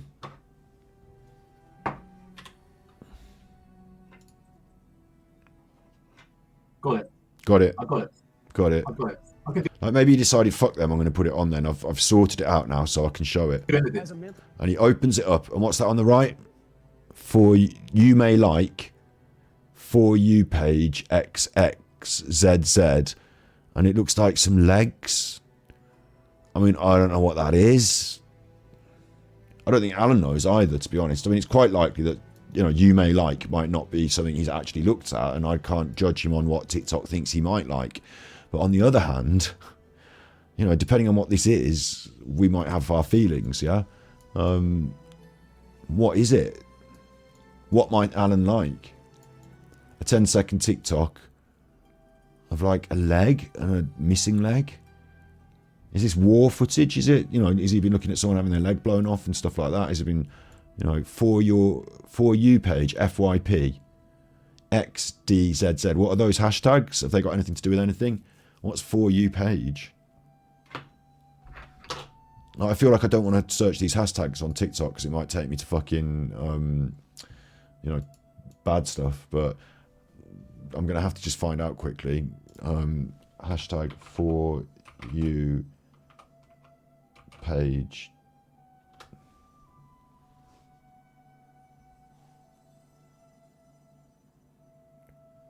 Okay, I know what this is.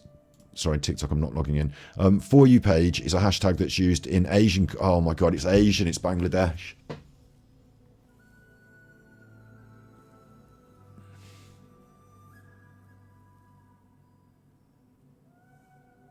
Maybe you could argue that this is Muslim TikTok. Maybe you could argue that. But I guarantee you, go and search it yourself on TikTok. You know, don't just trust me. The other things that I'm being offered on the right hand side, hang on, how can I move this so you can see it? Not that bloke. Transform, reset the transform. Let's have this so you can see the bit more of the full picture here. So I'm being offered different, it won't let me scroll through, log into TikTok, but I'm being offered these different ones. And I have seen on YouTube, you know, I watch a lot of YouTube poop. I've seen on YouTube a short that was hashtagged for you page. It's clicking in my mind. And it was, when we do the shorts, we look at, sometimes you get a like fella in India doing something on a like motorbike with a cow on the back or something. I don't know, like some random other culture short that's come through. For you page, I think, is basically it's coming up with these other sorts of searches that are linked to it. Look, for you girls, British only girl, natural girls, TikTok made by men, videos to women, might delete later, Bangladesh TikTok. And this lady's come up, this is not hijab, Muslim TikTok, Muslim. For you page, this guy's come up with it as well. I'm going to click the hashtag as well again. See what we get. It's doing another For You page hashtag. Okay, now I'm getting cats and pets. That's another Asian one, look. For You page. I think For You page is a hashtag, is like, you know, searchable hashtag for put this on your page. It's funny for your page. I don't know, like, you know, it's like please share For You page, I think. But it's more notable in Asian, Bangladesh, Muslim TikTok videos. Here, that's not correct in what I'm saying here. There's a lot of multicultural videos from all different cultures here, so it's not just that. But it was interesting that came up early, wasn't it? Has Alan been watching like Indian TikToks? Like, are we going to be able to find out who Alan was watching on TikTok? Is FYP For You page, a smiley face, and XDZZ was the other hashtag. I don't know what that's going to be for. XDZZ. I mean, maybe this is just a person who puts hashtags like that on. Here's a few of them. Fuck you, not letting me search because I'm not logged in. FU page, XZ. So it's a common enough. I don't know what it means. It feels like the sort of thing a child might do. Look, so we've got it here. We've got the face, or maybe it's spam. Maybe it's spam. Big ups, Karen. Can I put stimming in my list? I don't know what it is, but yeah. Maybe this is spam, but for whatever reason, okay. Point being, let's go back. Let's go way back. Point being, Alan's on his YouTube, sorry, on his Rumble. He wants to show you this TikTok page. He's decided to do it. He's got it up, and then it's got the For You on the right-hand side. So I think he didn't intend to show this bit. That's what he's scared of and worried about, yeah? And it is a very... I think now looking at that, I'm going to say that's an Asian... Asian? Am I Asia? Like, what is it? Is it war? It looks like there's wood on the floor. And it looks like we're in an interior. We might be in an exterior. This might be a piece of concrete we're sitting on. And I don't know what it is. It's a fucking weird video to be suggested for you on TikTok, isn't it, Alan?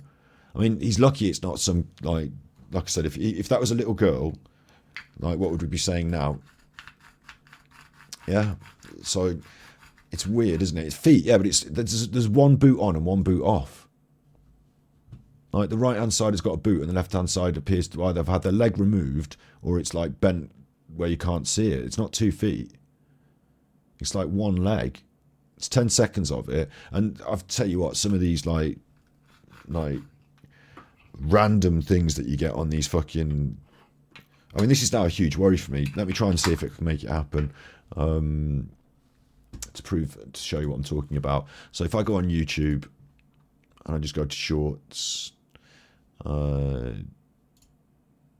am I going to find... Oh, obviously YouTube knows what I like on my shorts, doesn't it? But I want to find a short that's like, you know, let me just put like Bangladesh shorts, funny For You page or something like that. You get people making, like, this is exactly what I'm talking about.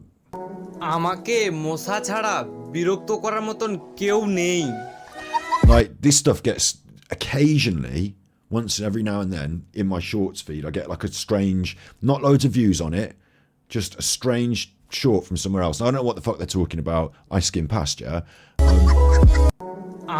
If you come from these other cultures, I'm not being racist, like, if you come from a different culture, this is quite normalised to you, maybe. It's not the sort of short that I'm used to seeing. Like, yeah? So I just scroll past. But now I'm doing this, I'm going to get more in my shorts feed again, aren't I? And you know, I search for fucking weird shit on the internet. You know, I look for nutters. So I find some of these, and they are not like... Oh, I was still hate. That one was a kid. Do you want to wear headphones? And now we're getting into normal shorts. Look, YouTube said, like, you're skimming past them, you're looking for normal shorts. But with the Bangladesh stuff, not just Bangladesh, I just said that then because it was on that other list that we just saw with Alan. But I see some things, and I'm like they've got like two... like only like, okay, this makes sense. 7 views a year ago, yeah. Funny For You page, Bangladesh short, Like, this would be what I'm talking about. I hate you. Kuntum, I hate you. Morzina, I hate you. Morzina, I hate you.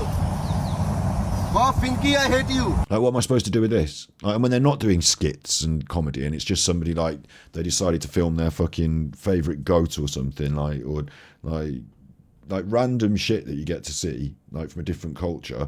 Not that they're goat herds or anything. You know what I'm saying though? It's like a different culture. Yeah.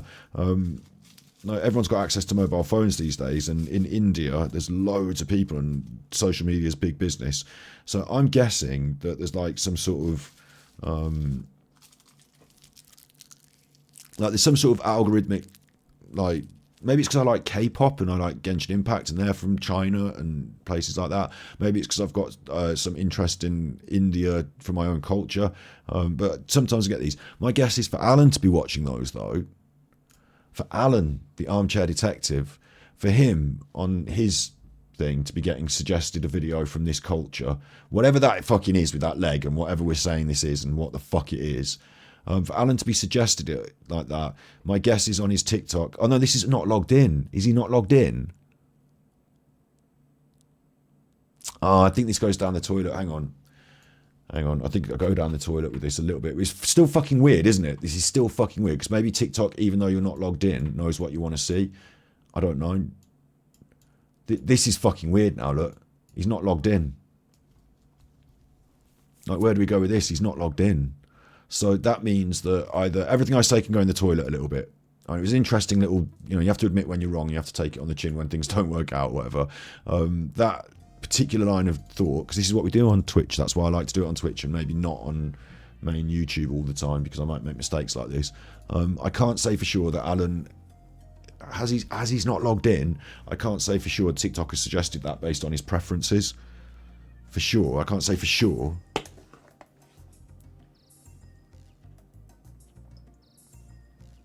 And you could argue that with his war, he uploaded videos of people being kidnapped in Gaza, didn't he? So maybe it's to do with that. But the other big question is, for a man who made a video on TikTok and uploaded it to TikTok, why is he not logged into TikTok? There's two answers. One, he doesn't use the TikTok himself. Other people do it. They upload it all. They do it. In which case, how is Alan replying to the comments? Woke. Hello there. And he is replying to the comments in some of these. John. Isn't he? Or has he deleted those? Oh look, I've got accessories on. I'd like to see him to, I'd like to prove that he's replying to a comment here somewhere.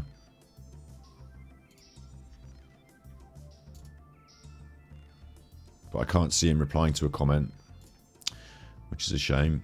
So maybe he's just logged out, maybe he's logged out and he's just not logged in. But another problematic problem for Alan here is that why is your, okay, so what I would argue is there's lots of different options and I can't pin any one, but I would argue that he has logged out deliberately because he just thought, how am I going to show you my TikTok account? The recommended videos on the side are bad. I can't show you that. Those recommended videos are going to get me in trouble. So what I'll do, I figured it out. I'll log out. And then he's logged out and then gone back and found the video and then he's going to show it you. That would make sense because I'm pretty sure he's commented on TikTok before. I can't prove it here now, but I'm pretty sure I've seen him commenting. So he's either on his phone logged in or he's not logged on his computer. There's issues, there's complications. But watch what he does. This is why I'm saying, okay, so I can't prove it, but watch what he does when he sees that that's on the side. I might be old. I can do it. Right, let's listen to this together.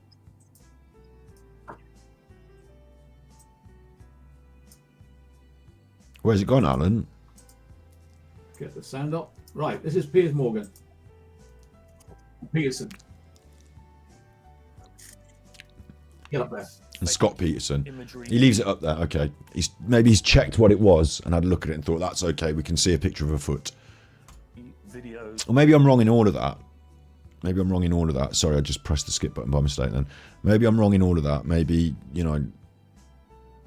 oh no, I'm not wrong. Am I? Hang on. Last 15 years, we've erected virtual perceptual systems.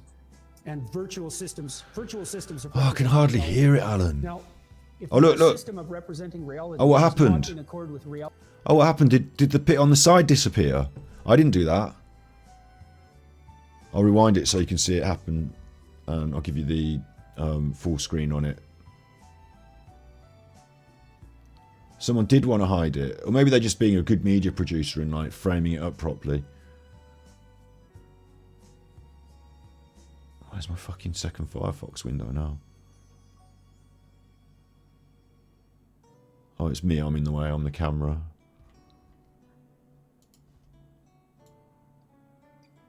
Alan's on the edge. And virtual systems of representing reality. Now, if your system Alan's of moved the representing frame. reality is not in accord with reality, you're delusional. You're going to run into trouble when you try to act in your fantasy and See run that? He got rid of it off the edge there. So he is concerned with what it says on the side there, isn't he? the world. Well, these virtual worlds that we've erected on top of the real world don't run by the same principles as I the hate real Jordan world. Peterson. And He's an that makes them arsehole. I'm delusional. not listening to him and that Piers delusion- Morgan. I can't do child murders. I can't look at pornography. I can't think about pornography. How What? prevalent. Say anything about somebody. Could be somebody or not. And virtual systems of representing reality. Now, if your system of representing reality is not in accord with reality, you're delusional. Alan, run you're into trouble when delusional. You try to act in your fantasy and run into the world. Is Jordan Well, Peterson talking these to virtual Alan? worlds that we've erected on top of the real world don't run by the same principles as the real world.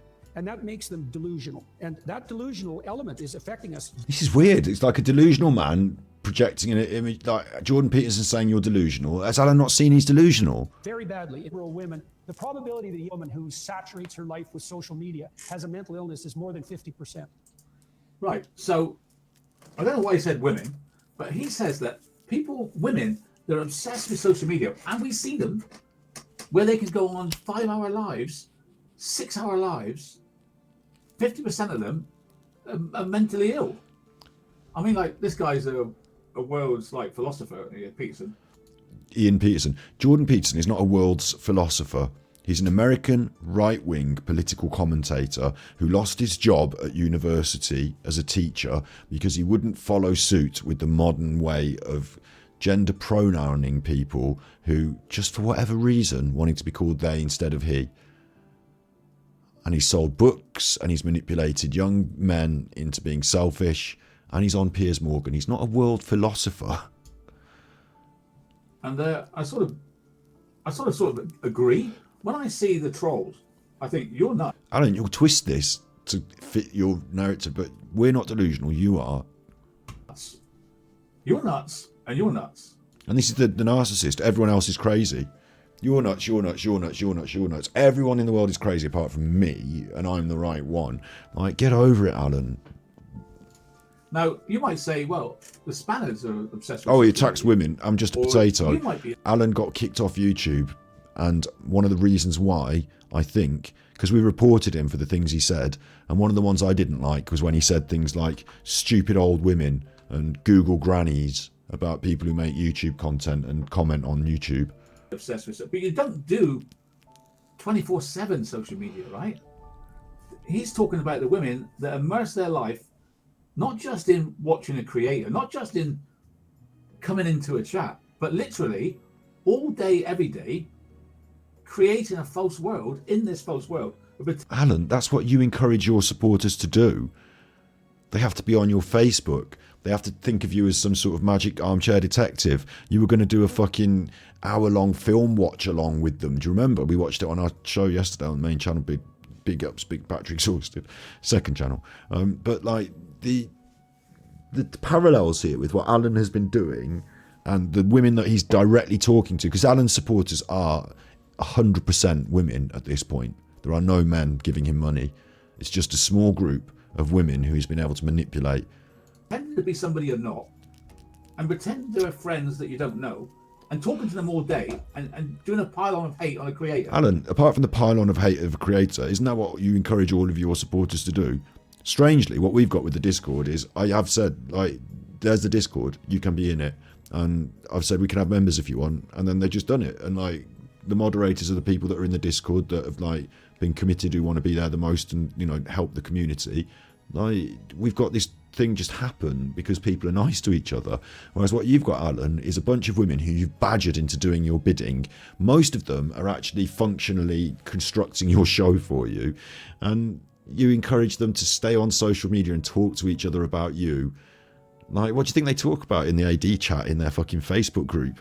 Like, this is your thing. And in Alan, this is Patreon that we're watching this in his behind his Patreon paywall.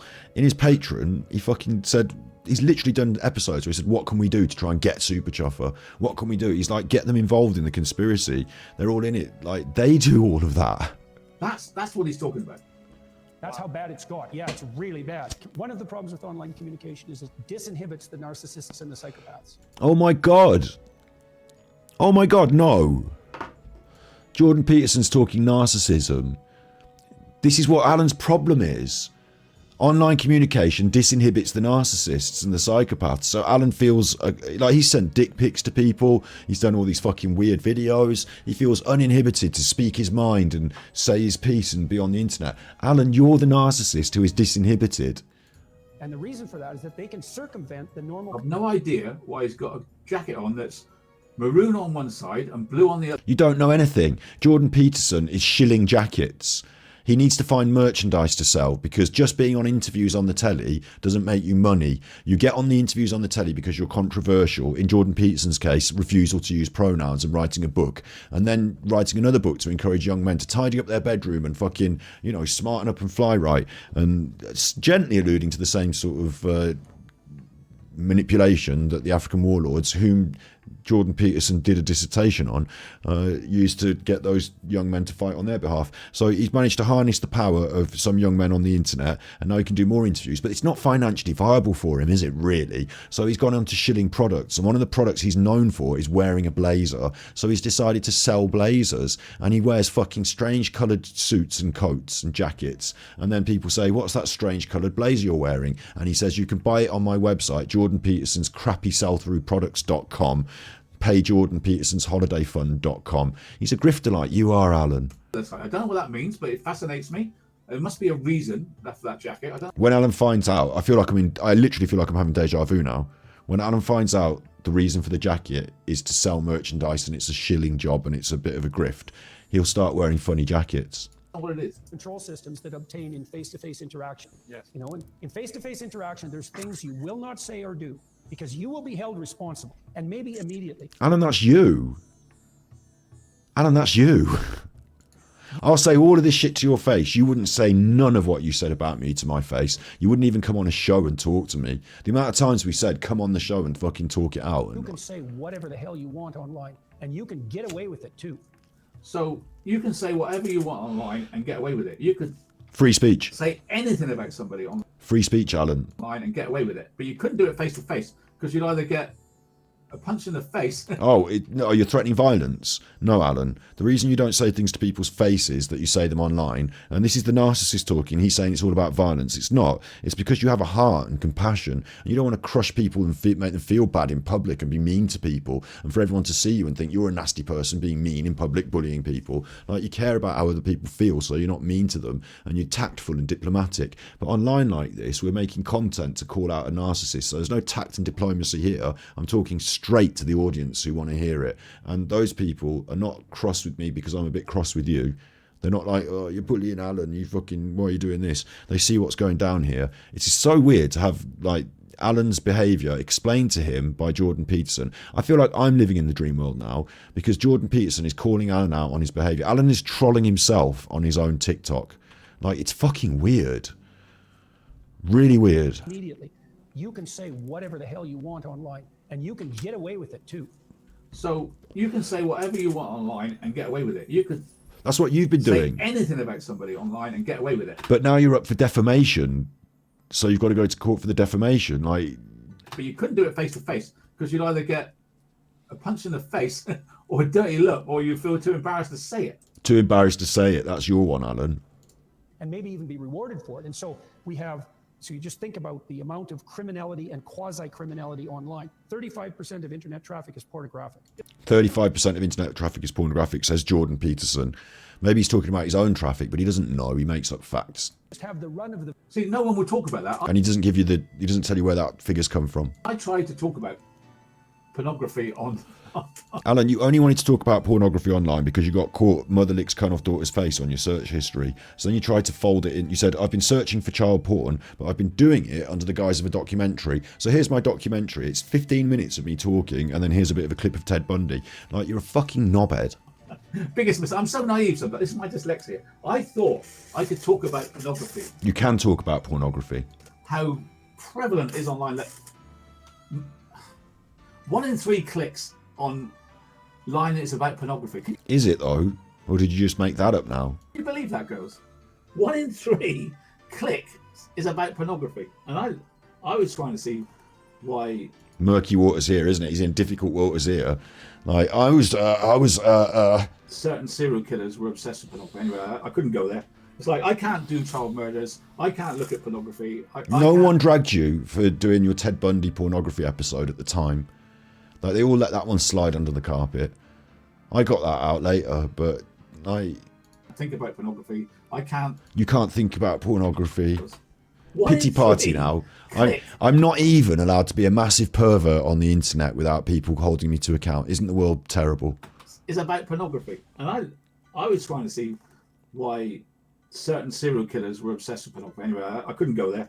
It's like, I can't do child murders. I can't look at pornography. Alan, you shouldn't do any child murders, no. I can't think about pornography. I can't do investigations into anybody concerning child murder or pornography. I understand that now, so I don't do it. But what I'm saying is 35% of all YouTube is pornography, but nobody admits it, right? Nobody admits it to watching. Alan, 35% of YouTube is not pornography. But it's there. And we all admit to utilising pornography. Like, people aren't like again, it's like he thinks that everyone in the world's watching porn, but no one will talk about it. Like, welcome to 2023. It's there all day, every day. And that is criminals running that industry. Criminals run that industry. I'm sorry, what? OnlyFans is run by people that run a website, maybe, but like the people that put themselves on OnlyFans. Your pornography that you watch is criminal. And they make millions out of women, and it's wrong. It's wrong what they do. And children, But you were going that's to say. the cesspool of YouTube that no one talks about. And YouTube is not a cesspool of pornography and people making money off pornography. The mill narcissistic psychopaths who generate anonymous troll demon accounts who are spreading misery Alan has anonymous troll accounts. and sadistic hate as fast as they possibly can. And there's no barrier. And this is just Jordan Peterson. The joke here is Jordan Peterson here with his special insight into it's doing the same as Alan. Jordan Peterson is a narcissist who is directly threatened by these male people who felt a lot of them now, a lot of people with Jordan Peterson, people who even used to follow him, now feel that he's left them high and dry. And once he's made his money on selling the book and a jacket, he hasn't really got a lot to offer, and their life hasn't really improved by following his teachings. So they're seeing him for what he is, an online charlatan, and a lot of people hold him to account online. So these troll accounts and these things that they can just start another account and troll me again. He's suffering with it himself. So this is Jordan Peterson's self-serving bollocks, and it seems to suit Alan. Whatsoever to them doing that. And so then when something does happen that's contentious, let's say, the sadistic psychopaths just make hay out of that, right? They're spreading their misery as rapidly When something happens that's contentious, let's say, says Jordan Peterson, instead of saying outright wrong that I should be held to account for, then people run with it and make a bad thing of it. Like, I shouldn't be trolled for being a bad person. they possibly can for the lulls and the lulzes and to delight in other people. So this is clever. I want you to hear what he says again. This is important. This guy's a genius. He's not a genius. He's just discovered Lolcow content on the internet and realised that he is one. They want to spread their misery as rapidly as possible. And they do it to get LOLs, LOLs, and clicks, and well done. So it pays to hate someone, right? We can for the barriers. It pays to hate people. No. And so then when something does happen that's contentious, let's say, the sadistic psychopaths just make hay out of that, right? When something happens and somebody gets piled on and you see somebody get hated, this is when these psychopaths come in their own and pile on, and they love it. They love to see someone's misery, right? If they could see Armchair Detective crying, they could see me crying, they would love it. Look, he's crying. He's crying. We got him to cry. If I say, I can't stand life anymore. I can't deal with life anymore. They would love it. You literally did use suicide as a lever for pity in your community posts. Would absolutely love it if I would say those sort of words, but I won't. But you did. Because I love life and I love my family. So now everything's changed. And they don't like that. They want me to be in turmoil. Well, I'm not in turmoil. No, you're on Rumble talking to 5 people in your Patreon. Spreading their misery as rapidly as they possibly can for the lulls and the lulzes and to delight in other people's suffering. And the social media companies are naive enough not to regulate that. Now, regulating it's difficult, but... Okay, so social medias are not they're not naive. YouTube are a long way from naive. They bend you off. They bend you off because you are the problem. You were saying these bad things about people like gay people, about disabled people, about women. You are the problem. The social media companies are not naive. Jordan Peterson is the naive one here. Well, he's not naive either. He's just saying these things to be political, to cause problems, because he knows the social media companies are not naive. In fact, Jordan Peterson's got a problem on social media because they now regulate his content and say, you know, put things underneath it that say these are not correct facts and this guy's talking shit. So Jordan Peterson now has got an iron in the fire. Let's not behave as if Facebook and YouTube and other social media companies don't understand that they need to regulate trolling. Long way from life. They know where the money is, and the money is in drama. And let's not over, like, there's a Venn diagram, I guess, between trolling and holding people to account on the internet, and over the lap, you know, there might be a bit of a middle ground there somewhere. But I'm not here just to start having a pop at people and be a nasty evil troll. Like, that's not what's happening. And so what happens is the people that want defending for their bad behaviour try and grab the defence from the vulnerable people and say, that's for me now. Oh, you wanted those defences because you're getting trolled by bad people. I'll have them and I'll use them for me, so I can say what I want with impunity and effectively be a troll. Alan's been a troll himself. Like, Alan's been in our chats and, you know, who docks my fucking dad and all this. Like, you know, Alan's a troll, but now he wants impunity. It's a bit sad for Alan because it's all a bit too little too late, isn't it? It's all a bit pathetic, Mr. Rumble. And hate. Drama, hate. They know where the money is. You know where you thought you They knew make where the all their money was, money. didn't you? You thought the money was in dead children. Out of filth, whether it be pornography, whether it be drama, this is where they make their money. I'm And not that's making why any. they let Listen, I'm not these making any channels- money in pornography.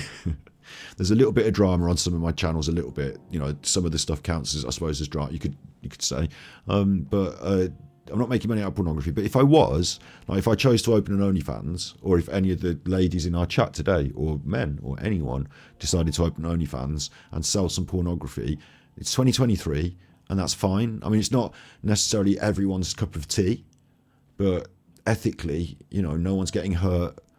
People are choosing whether they want to be engaged. In fact, pornography is probably at its most healthy for many a year, because most young girls these days who decide that they want to engage in the sex industry can do so on their own terms and make their own money, whereas in the past they had to get ragged by endless men and paid £100 a go for a video. Like, things are a bit different now. Alan doesn't understand anything, does he, really? Keep going. They're not protecting us. They're not protecting society. You're right, Engelmar. They don't care about any of us. It's They just care pop-pops, about innit? profits. You're right, though, aren't you? You're with your daddy. They're not eh? naive at all. You're with your daddy. Except the psychopaths, that's 4% of the population. Whenever they get the upper hand, and that happens from time to time, everything burns. When I was young, you just couldn't see it. You wouldn't. When I was young, like Piers, you didn't see it. Before we had social media, we had television. Shut up, Alan. Of course there was pornography. You didn't see it. What didn't you see? Trolling, pornography. What are you on about? Just nuts. And you didn't see this I have crap. both. I'm just a potato. You didn't get these people trying to destroy each other, because it wasn't about destroying each other. It was about watching a TV program and switching the telly off. I Now think it's about- the cat does her own thing, and she's wise enough. Like, but the dog really doesn't like the pop pops. To tell you for why, right? The first, I've had 3 dogs of my, you know, that I brought up, or at least one was from the rescue, and the other ones I brought up. But the first dog I brought up, we were heavy into the dog psychology and training and all that, you know, learning all about it. And one of the things I learned was that leading up to fireworks night, you play the sounds of fireworks, you get them used to it. And on fireworks night, when the fireworks are going off, the dog is scared because they think there's something to be scared of. But as humans, you can show them there's nothing to be scared of. So the theory was that, and I did it with our first dog, with Ruby. I opened the patio doors. The fireworks were going. They weren't as bad, to be fair, but they were going. I got all the treats and I put them in on the floor and was outside going, oh, look at these treats. Oh, what's that? And like pretending they'd fallen out the sky and stuff, like, you know, having a great time in the garden with the fireworks going off, messing about with treats. And the dog came out. She didn't like it much, but she came out and she ate some treats and everything was fine. And, you know, years on, she wasn't like a fan of fireworks. I don't think any dog is, but she wasn't scared. She could just deal with it fine. She was a very resilient dog, that one, and we did a lot of socialization with her. With Marlo, my little boy, my good little boy, he has been born into the world of COVID. So the first year I had him wasn't like, he was a puppy for a bit and you can't take him out everywhere. And just as we were starting to get him out to places, COVID hit. And so he didn't have the same socialization, like general. So he's a bit more, bit less robust. And then the other thing is that same thing, fireworks night comes around and I'm saying, because I've been through 2 dog ownerships at that point, you know, and a rescue dog as well. So I'm like, okay, I'm a bit more blasé about it. I'm like, fireworks night's here. I opened up the patio doors and boom, the biggest firework I've ever heard in my life lit the sky completely, like someone had dropped a shell on my garden. I'm like, boom. And the dog was just shit it. He literally ran into the kitchen and shit his pants shit himself in the kitchen. Actual dog poop that I had to clean up. And that was just that. I had to treat him like a little ninnis, give him a wash. And since then, he's not been a fan. And it's my fault. If I'd have planned it a little bit better, we could have been in the garden having fun. The fireworks might have escalated and he might have got through it. But instead, I just opened the patio doors. Boom! And that's the pop-ups. Watching a person and trying to destroy that person. That's the game now. That's the game kids play. That's the game people play. They want to destroy people now. And they can do it like, what's it called? Hunter's game? What it's called? What's that thing where people got what's that film series where Hunter something where they would get like 30 people and say, right, you all got to kill each other, and the last one standing gets a holiday, and it's like the Colosseum, Hunter's game or something. Hunger Games, based on Battle Royale. Hunger Game, right? And it's now becoming like the Hunger Games. What's he on? Honestly, I thought that film, surely human beings are not like that, but they are. They are. There's people that love. He's not too bad. The thing is, he's got to go for one more walkie, but, depending on time and what happens tonight. But I really should, because otherwise he's going to need his business. To see the demise of me, there's people that love to see me hunted down around the world. They love it. Let's hunt AT down in his real life. Let's say where he lives. Let's say what hotel he's in. Let's say what poker he's playing. Alan, I wasn't hunting for your address until you published my dad's address on your... We've gone through this so many times. The intrusion into my family's personal life came from your side. And then I said, right, I need everything. And then I got everything. And I haven't published it. But again, it's like playing cards. I've got my cards. I hold the cards. I have not published your address. I've not published your phone number. I've not published... where you went on holiday and playing in poker was public knowledge because they published it on their public poker website. So you went in the interview and did the interview. That's your fault. Again, we talk about things that are in the public sphere that pertain to you, and we dig things up on you. But your family are respectfully, slightly off limits. I don't blame your children for the things you've done, and I don't think they should be brought into this necessarily unless they get themselves involved. So that's not happened from our end. That's you that does that. Destroy it for fun and pile on. Let's make up lies about him. No, we don't. Like the Hunger Games. No one made up any lies about anyone in the Hunger Games. And they love it. Not be able to actually. And this is Alan's patron. It's his pity party. Yeah, well, the reality, it's a problem of technological revolution, because this new sensory system that we've produced, this new system of perception, it's a fire hose, first of all, that's impossible to govern. You can never get on top of it. It's infinite in its scope. How can you govern the internet? Millions of posts per minute. How can you censor millions of people per minute? Can't do it. It's impossible. Like you said, it's a fire hose. It's squirting everywhere. There's no way of controlling it. Or is there? Yes. Accountability. Accountability can control the filth they write. You still have to have someone to go and find all the posts and hold people accountable. Simply having your name attached to everything doesn't mean that it's all sorted, does it? But they wouldn't write it, would they? And then as you say, like the problem with the internet, like I said, I think private social media companies like Facebook can insist on accountability, but public spaces like the internet can't and shouldn't, because like you can't and you can't. Like, I don't know. It's like a conflict between freedom of speech and, you know, personal liability and accountability, and some chips fall on one side and some fall on the other, I guess. Like, some people should be able to call attention to crimes without being held personally accountable, so that they can whistleblow on governments. Some people should be like able to identify a sexual offender or a rapist on the internet without having to have their personal details published, so that they can feel scared and worried because they're a victim of those crimes. You know what I mean? Like, some people do require anonymity, and fortunately the internet has provided that, and unfortunately it also provides anonymity for those who want to cloak their crimes. So, you know, welcome to the world.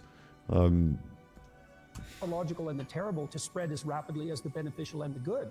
And so it is overwhelming. It's not just kids that have a hard time with that. I mean, it's just these technologies, well, what do we expect? They're insanely powerful and remarkable, but they carry with it all of the implications of that insane power on the pathological side. That insane power that these idiot trolls possess. It's like a drug. Let's destroy AD and get a buzz from it. The feeling of power must be immense for them, right? What? Then we don't. What is he talking about? We don't know how to regulate. We haven't evolved the social norms even. That Feelings of power. Conduct. You know, I mean, when I block people on Twitter, let's say I have qualms about it. You know, well, I'm in favor of free speech. That's the thing. That's what's always thrown at me, right? Okay, AD, you keep on about free speech. You want your free speech, but you don't let us have our free speech when we want to hammer you and call you a name or a P. True. We want our free speech to do that. No, that's totally different. Is it? I don't go around calling people names like that. That's not free speech. Oh, right. That's trying to destroy someone. Narcissistic psychopath anywhere can say whatever they want to you and everyone you know. Well, you know, that's just not going to work. It's not going to work. There's always been criminals and quasi-criminals. Sounds like Jordan Peterson's getting trolled. We have some mechanisms of regulation in the actual world and virtually no mechanisms of regulation whatsoever in the virtual world for us to distinguish what's real from what's not real, because you don't know when you're being played for a, what would you call, masochistic fool by... See, that's the trouble with, let's just not name a creator. Let's say a creator is a masochistic narcissist, and I hate that word narcissist, but... You hate it because you are one, a masochistic narcissist. So you think I like... Hang on, what's a masochistic narcissist? Someone who likes being denigrated, someone who likes being punished, but is also a narcissist. Maybe you're that. Maybe this is... Because I thought you, Alan, were a sadistic narcissist. Maybe you're just getting the words wrong, but it's hard to know, isn't it? Fuck me. Okay, and is it... I assume we mean me? Now I'm a masochistic narcissist. Go on. Wants to destroy someone. How do you know that he's not just playing you? Me? He's just telling you these lies about... Because I had no reason to do any of it until you fucking went on the internet and said bad things about me. Because I've been public about everything I've done, my motivations for it, and it's all played out online. How do you know I'm not playing you? I had better things to be doing with my life. Like... AD. So you give him money? Yeah, the pixel count's low because... sorry, yeah, I appreciate, but he's off in the small corner, so I've just made him big, so I don't want, you know... Yeah. But his brain cell count, I agree, is even lower. And you give him views. And you make him feel like he's famous. Me? But he's not famous, is he? Because he talks about something else, he got 10 views. I'm not famous, am I? No. And if I talk about... He's talking about me, of course. So he means if I talk about something else on Battery Exhausted, because in the heyday of, you know, the great Alan affair, Alan got the most views on Battery Exhausted of the recent content, right? So this is my channel, Battery Exhausted, and if you go to the videos, you'll see, you know, different videos about different things. Alan gets like 3,000 there, Martin Leakey gets 900 there, so Perky gets 700, Alan gets 3,000. But recently, you know, this one, Love Truth Tube, which you can't see, is off to the right-hand side of the screen, and the homeschooler one, they've both clocked over 1,000. And recently, some of these videos about Alan haven't done as impressively as some of the others. So, you know, it can all shift, can't it, Alan? But it's not the case to say that Alan provided me with the most views on my content for a number of reasons. One, if you go to the most popular on this channel, my Eddie Strongman thing got 80,000 views. Durian Rider's got 40,000 views there. This one about a fucking digger's got 40,000 views. So it's not that Alan gets the most views on the channel ever. And also on my other channels, and I've repeated this so many times, but I don't know why he can't get it into his head. When we were doing the Nicola Bully stuff on Super Chuffer, I was getting more views than Alan was on his Inquest, and you can't corroborate this now because it's gone, it's off the internet, Alan's version is gone, but on Inquest Day for Nicola Bully, I pulled 17,000 and 18,000 on those 2 episodes, and Alan pulled about 5 to 10,000 on his 2 episodes, markedly less than he was usually getting or I got. So I would be better off at that point. It was around about this time that I should have not, like, I was talking about this, and I started talking about Alan as well about 6 months ago. So 6 months ago I was getting 20,000 views on that Nicola Bully body language one there, 13,000 views on that body language one there. So my best ever content that I was getting the most views on was body language reactions pertaining to the Nicola Bully content. And then at the same time, I knew the Nicola Bully content wouldn't last forever, of course, but I'm not trying to, like, you know, it's not fair to say that the things I get most views on are Alan. The things I get most views on are not Alan. And the most popular things on the Super Chuffer channel have been things that Alan used to inform his opinion or his content. He stole from me because he could see that I was doing better than he was on YouTube on this thing. Yeah. So Alan's like completely wrong about this. When Super Chuffer talks serious topics, or not so serious, or I don't know, when he does body language about a trending crime, that will get him the most views. But Super Chuffer doesn't want to just always talk about trending crime.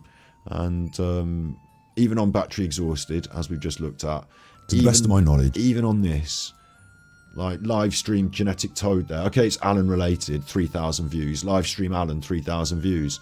Like, Alan is now just one of the people that I talk about, and if I persisted with, like, let's say this Nutter Watch, this one got 5,000 views, there's 3 different people in it. Let's say I picked a different one, Amberlyn Reid, and I just talk about Amberlyn Reid from now on. It wouldn't be immediate.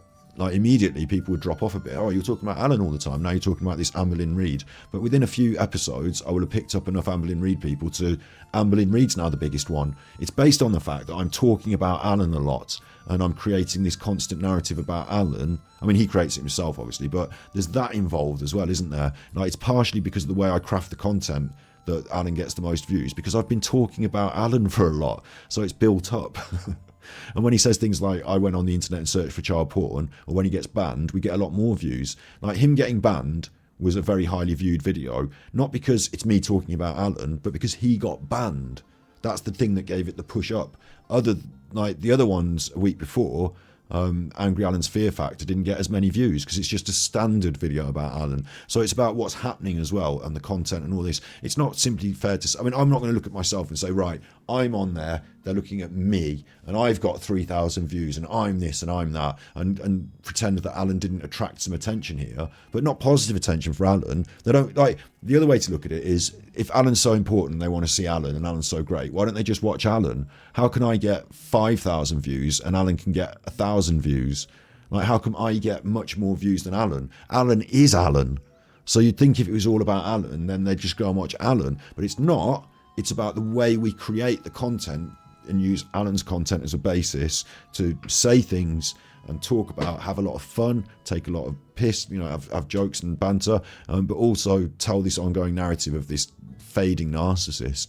So eventually he will fade and our content will move on, and I will be able to continue to create because I am a creator, whereas Alan has got nothing. And now that the ladies around him that were providing him with the content have dissipated and drifted off, he's just got nothing, and it's just fucking pitiful, absolutely pitiful. And to convince himself in his like narcissistic delusion that we get more views when we do Alan, or that Alan is the, you know, the big view attraction to my channel, is just fucking pathetic at this point. If he talks about AD, he's got 1,000 views or 10,000 views. So even they're playing you. They're playing. We didn't even look at my ASMR channel where at the height of my ASMR channel, I was able to pull a regular sort of 20 to 50,000 views on an upload. You know, I was maintaining it. I was there weekly. So at the height of that, I could drop a video and say, I expect to get 2,000 to 20,000 views on this. And if it's good, it will hit to 50. And if it's really good, it can go up to 200,000 views. And I've had like 3 or 4, 5, 6 videos that have had over 100,000 views on that channel. And it didn't mean that I then said, right, stop everything. I'm now going to be an ASMR artist. Let's go for the 200,000, the 10,000, the 1,000,000 views. Let's just fucking ASMR week in, week out. It was like, I'm having fun doing it. It's getting some views. That's great. I'm not monetizing it. It's just a hobby.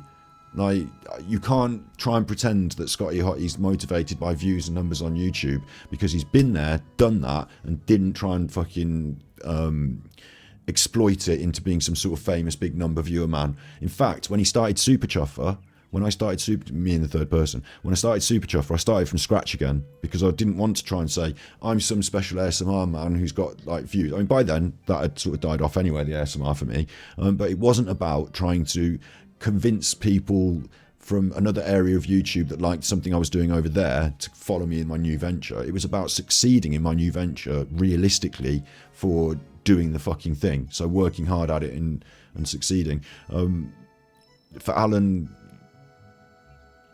he's completely deluded if he thinks that I'm doing this for views, clicks and money. Like, I do want, don't get me wrong, I want these channels to grow. I'm very grateful for the tippies, but I think this is a stepping stone along a path. And actually, I'm alighting a little bit too long on this particular stone because I'm enjoying the feel of the feet in the water. But really, I should keep climbing the path. Their supporters, they're playing their subscribers to get money out of them, but they're not telling them the truth. They're telling them what gets them views. See the difference? They're not telling the truth. They're telling what gets them views. And 100% wrong, Alan. You are the one that manipulates and lies. I'm the one that exposes your manipulation and lies and tells people the truth. And all along the way, I've shown evidence for factual proof of anything. Money. And that's drama. Views equates to money, but it doesn't equate to the truth. Whereas us, true crimers, we're studying to solve crimes. It's nothing to do with having... Alan, you're not studying to solve crimes. You've never tried to study to solve crimes. You haven't got a degree in criminology. You spent all your life self-serving, restaurateur, poker player, special man. And then you saw some fucking content on Madeleine McCann and you thought, well, I can do that. I can talk shit on the internet about Madeleine McCann. I'll start by saying everything they said, and I'll watch this Netflix documentary. I'll say everything they said, and then you were away. Like, you're the fucking stupid grifter with no qualification and can provide no helpful insight in any way, shape or form. You haven't solved any crimes. You're not a detective. You're not even a true crime YouTuber anymore. You're not on YouTube, and you don't even follow true crime. Like, you just grifted off a couple of true crime cases because they were trending and you were able to make some money off them. If the true crime trend that year had been a carpet company who had committed major fraud, you'd be the expert on carpets. Like, you just talk shit. Play people or lie to people, because whatever I say about a crime, I get watched. I don't have to make up a lie about a crime to get watched. You did, and you did. I have to have an opinion on a crime to get watched. I haven't got any Alan, no one's watching you. incentive to lie. It's only us now and your tiny group of spanners, and we're only doing it for laughs and because, like, you know, it's like the epilogue to your story. But really, I think you should just pack it in at this point. There's no incentive for me to lie about a crime. Of course there's an incentive for you to lie about a crime. Clicks, views. Like, are you fucking insane? Like, you were caught lying multiple times. Serious lies. Pretending you got letters off Chris Watts. Like, pretending you'd got letters off Chris Watts. Like, serious lies. Of course there's an incentive. Your Patreon. You incentivized people to join your Patreon based on the lies. Is there? Like, you could accuse me of manipulating a piece of film. You did manipulate film by rewinding it, fast forwarding it, slow motioning it, making it go back and forward over one frame, back and forth a bit, but it looked like it was one piece of video, changing the colours, zooming in out, stuff like that. For what reason? What reason? To make yourself some special chuffer who's found something special on the internet that no one else had, so everyone has to watch your show because they think it was... For Alan, it's not only the clicks and views, it's also the ego boost and the idea that he was pretending somehow, out of nowhere, to suddenly be a detective. I don't need to manipulate film to get views. Well, you did, and you did. Whereas a hater has to manipulate my life to get views. No, we don't, and we don't. It's totally different. This is what narcissists do, is they take the offender and victim and switch them around. So now we're back to front. Now, the things that you could accuse Alan of, he's accusing me of, and the things that he has actually done, like he's saying he hasn't done. It's just backwards. It's nothing like these drama trolls. Nothing. There's no connection. They live off us. These drama trolls live off true crime people. No. The real true crime content creators like Jim Can't Swim are successfully doing true crime content. The real true crime content creators are just successfully doing their thing. And the grifters and the skanks and the con jobs and the people who upload videos of Nicola Bulley's CCTV and pretend it came from Paul Ansell's friend, they get called out. True crime people are interesting, and obviously I was alluding to Jizzy True Crime there, not Alan, but Alan jumped on that quick, didn't he? worth watching and make you think and thought-provoking. But our trolls don't do anything other than use our content to get money. Well, how do we do that for hours and hours, Alan? Because we use your content to create thought-provoking, engaging critique that talks about things on this meta level that exposes your narcissism and your grift. So there's lots of different aspects of value to the audience there. They don't even believe what they're saying about you. I do. They say what gets them views. Now, when I'm doing a case, what I say doesn't get me views. It's how I present it that gets me views. Right. This is a totally different thing. Totally different.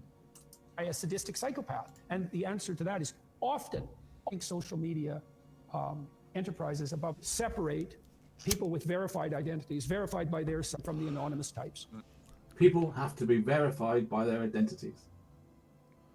You can't call yourself like Ian Black or Joe Lawson or John Bray or All in Vin or Scarlet 9 or Matt Monroe or Armchair Detective even. Pluggo when your name's John Phillips. Well, what about the people in your chat that have all got fucking weird names? Like everybody in my chat's got a handle and a name. Like you are completely at liberty to use whatever fucking nickname you want on the internet. It's a common thing. That's not the idea, Alan. The idea of accountability is that the social media like when these people sign up for this, when they create their account and put their name in, the social media company asks them for their real name and some sort of ID. They verify it, and then they're allowed to have whatever name they want. So they can say what they want, and I can say, oh no, someone called Regardation Police has said something bad about me.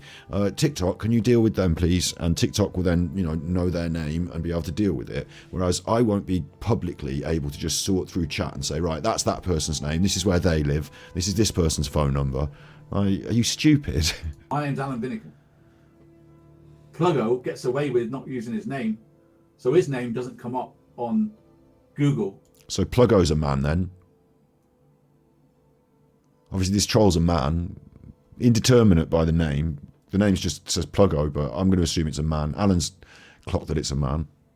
There's been whatever he is, right? It comes up as Pluggo.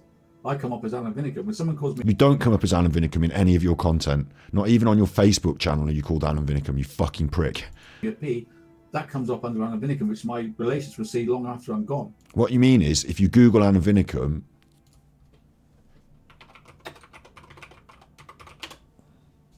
then this stuff comes up, and lo and behold, the YouTube stuff, yep, it's there. Like, sorry, it's all zoomed in very big, but yep, you're right there, yeah.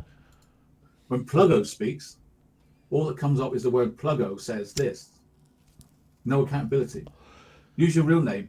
If you're so brave and you want to call me a P, use your real name.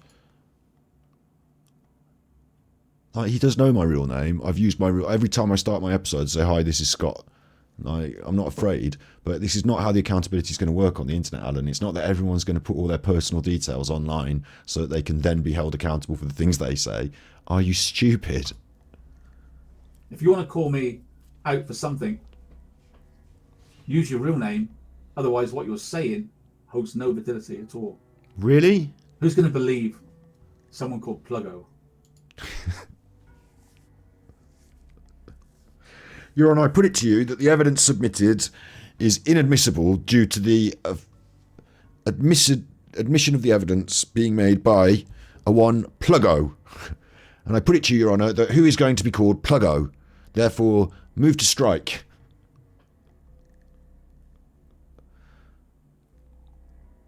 Are you okay, Alan? I mean, the joke of this as well, on top of the fact that, of course, people require anonymity and able to speak out. Of course they require that. But the joke of this, on top of this, is that Alan constantly, and even today with Jordan Peterson and his statistics, hides behind just random statements of conjecture. Like, apparently 1/3 of people that click on the internet are into clicking for pornography. No backup behind that. No reference point to show you the truth or prove it. Just a statement of random, just believe me or nothing. And like, okay, because I write my name Alan Vinnicombe or Jordan Peterson on it, then you should believe me more because I've said my name on it. But you still have to back it up. You still have to be, valid. Not me. Like if the anonymous types want to post, no problem, but they shouldn't get to post with the actual human beings. They shouldn't get the post. Pluggo shouldn't be allowed to post with the human beings that use their real names. People like Pluggo don't deserve their channels because they're not opening up their real name to observation.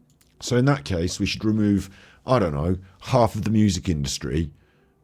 I mean, Slash, is that his real name? Is that what his mother called him on the guitar? Slash. Is that what his real name is? Shouldn't be allowed to be doing that. Shouldn't be allowed. That Tupac, one of Alan's heroes, Tupac. Is that his first name? What's his surname? I need to know his surname. Like, what's he on about? Now people aren't allowed to have monkiers and AKAs. They're hiding behind a false name. Hiding behind false names. That PewDiePie needs to become clean. So I don't think they should be able to have a channel even. No channel for PewDiePie. Yeah. Because there's no responsibility. And no channel for Armchair Detective either, but thankfully there is no channel for Armchair Detective other than the parody accounts that now exist. But maybe I'm a whistle. There's no responsibility for Pluggo to call me a P, is there? Unless what is it? Is it all about you and Pluggo? And report them to the authorities. And Pluggo, who the fuck is Pluggo? His real name will be tracked down by the authorities, right? And that's what I plan to do in the future. What do you mean? You've got my real name. And I'm standing for truth, and I don't want. Now that Pluggo might say, "I'm a whistleblower. Alan Vinnicombe is a danger to this, a danger to that," and he wants locking up, right? Well, you're accountable now. Pluggo's accountable for his actions. Which is why we need an anonymity for whistleblowers. At last. To bear an undue responsibility for telling truth to power. It's like every one whistleblower who's genuine, who's anonymous. There's 999 anonymous troll demons who are sadistic. No doubt that the kind of tribalism that we see. For every whistleblower, there's 999 trolls. The reason he laughed then in that strange way is because he made another mistake, and when he covers up his mistakes. And this is a simple mistake. Let me just get rid of the big Firefox. Yeah, he presses the button. Demons who are sadistic. Oh, that picture came up with the leg again, and he went quickly off that. He laughs as he thought, shit, if I stop the video, it's going to bring up Watch Next, and I don't want you to see Watch Next, so I've got to be careful. He's being really careful with TikTok, isn't he? Really careful. And all he's got to be careful about is what TikTok is suggesting for him to watch next. And why has he got to be really careful with that? I don't know, Alan. You'll have to ask Pluggo. Right, for every whistleblower, there's 999 trolls. For every person that says, I'm a whistleblower, Alan Vinnicombe is this, that, and the other, 99.999% of them are liars. What? Because Jordan Peterson, right? Because Jordan Peterson made up a statistic about whistleblowers. For every one whistleblower, there's 999,000 trolls. So we can extrapolate from that every time someone says something bad about Alan Vinnicombe, there's 999,000 people who disagree. Trolls. Of all the whistleblowers, you occasionally get one that's telling the truth, but on the whole, no. So now someone's telling the truth, are they, Alan? One of us is telling the truth. Because there's not like a million people out here doing this. Not at all. And that's what I've been up against for 5 years. And all I've ever wanted to do is make content and have a community. And they took my community. And it irks me that you're making content right now for your community. No one's took it off you. You fucked it yourself. Your own behaviour, your own actions. No one wants to be in your gang. You're a piece of shit. Like, what is this pathetic nonsense? You're in your community doing the content now, and it's shit. And you've never done anything that's not shit. That was spent hours and hours and hours of observation and skillful research by me and my team was taken away in an instant. There was no hours and hours of skillful research by you.